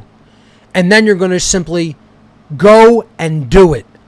You're not going to sit in with the woe is me mentality of, oh, I'm probably not good enough or smart enough or motivated enough to do that. When you do that shadow work and you develop that inward sense of justice and you have the knowledge and you really know what's going on and you know who's in control, the self-respect will follow from that courage, from that act of initial courage to do that shadow work. And then you'll have the self-respect to stop asking, what can I do? And you're going to say, right now, in the moment, what will I do? Courage is the force that drives will, your willpower, and aligns it to the will of creation, and stops making it selfish will just to obtain resources, maintain a job, maintain peace and comfort in the family and in your daily life. And it makes you start asking the question, how am I going to get involved in this great work? What will I do to advance my understanding, to advance my skill sets, and to stop making excuses, and to make the required sacrifices that need to be made to simply go ahead and start doing it through your actions. The self-respect will build up to a point where you see, wow, I'm under all these multifaceted modes of attack. I'm attacked in ways that some ways I can mitigate. Some ways I can't even mitigate, right? You're not going to make pilots stop spraying chemtrails. You could try to do that by telling them that what they're doing is wrong. But you're breathing in that by no act of your own. So internally, you can mitigate it a little bit. You could filter the air with good air filters and filtration systems. And again, that's developing the self-respect to learn how to do something and then implement it through self-defense. They add toxins to municipal drinking water. Well, you mitigate it. You're not going to escape it entirely because some of your food is grown with that municipal water. Or I'd say most of it is. Any time you go out, you're going to be eating food that's grown with municipal toxic water, unfortunately, or washed with it, etc. But you can mitigate it. You can improve it. You cannot get hit as hard, right? It's like having the shields up versus having them down in Star Trek or Star Wars. If the deflector grid of the ship is up, you're going to absorb the energy weapons. You're still going to take some damage, but it's not going to be as much damage as if you get hit naked with the shields down. That's what all the people who haven't developed the self-respect to do the self-defense. See, if you don't develop the self-respect through the shadow work, you don't do the self-defense to mitigate how you're getting hit. The same strike, the same blow that's coming at you, that metaphorically is a vicious right hook, okay? It's going to hit you and it's going to shatter your jaw. It's going to hit me and I'm going to go, ooh, that hurt, man, but my jaw's intact and I'm still in the fight. You're going to be knocked out with a broken jaw that needs wiring, that needs to be hinged up. See, that's the difference between doing the shadow work, developing the self-respect, and then taking the action in self-defense, all born out of courage. It's a chain reaction. Creation rewards the courage. Fear shuts down consciousness. Creation doesn't reward it. Courage develops and moves consciousness forward evolutionary. Creation rewards it, and that gives more momentum to continue building and growing further. You got to mitigate problems. You can't be perfect about it. I still breathe the air when I go outside like everybody else. Water, taking it in from certain sources that's going to have municipal toxins like fluoride in it is unavoidable, but can be mitigated in the home. You could take your RO filtered water or distilled water with you. I cook with reverse osmosis water. I never use tap water for anything.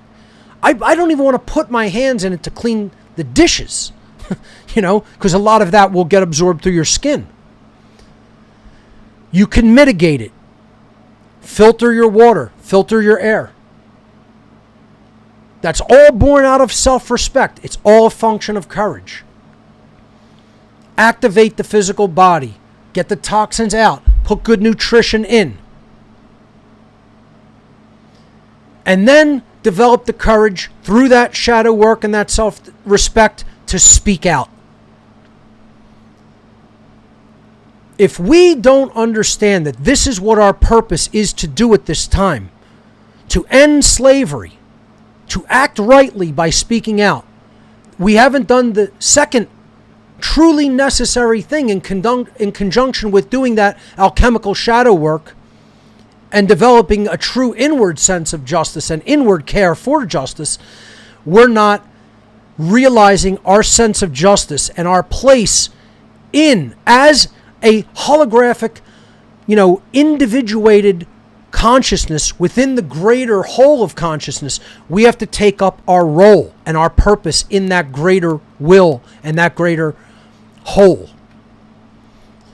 And courage is going to be the force that ultimately enables us to choose to do the right thing and make the necessary sacrifices that we need to make to go out into the world courageously and offer people moral education.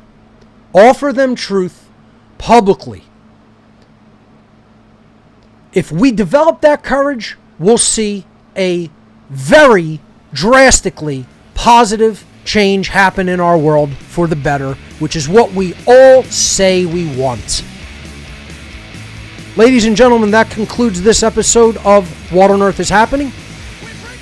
It concludes our revisit of fear of sacrifice in the freedom movement, and it also concludes this season of What on Earth is Happening. For everyone who will be attending the How to Become the True Media seminar, I'll see you in a couple of weeks. For everybody else, I'll see you right back here on What on Earth is Happening early next year. Remember, everybody, government is slavery. Thanks for watching. See you in the near future.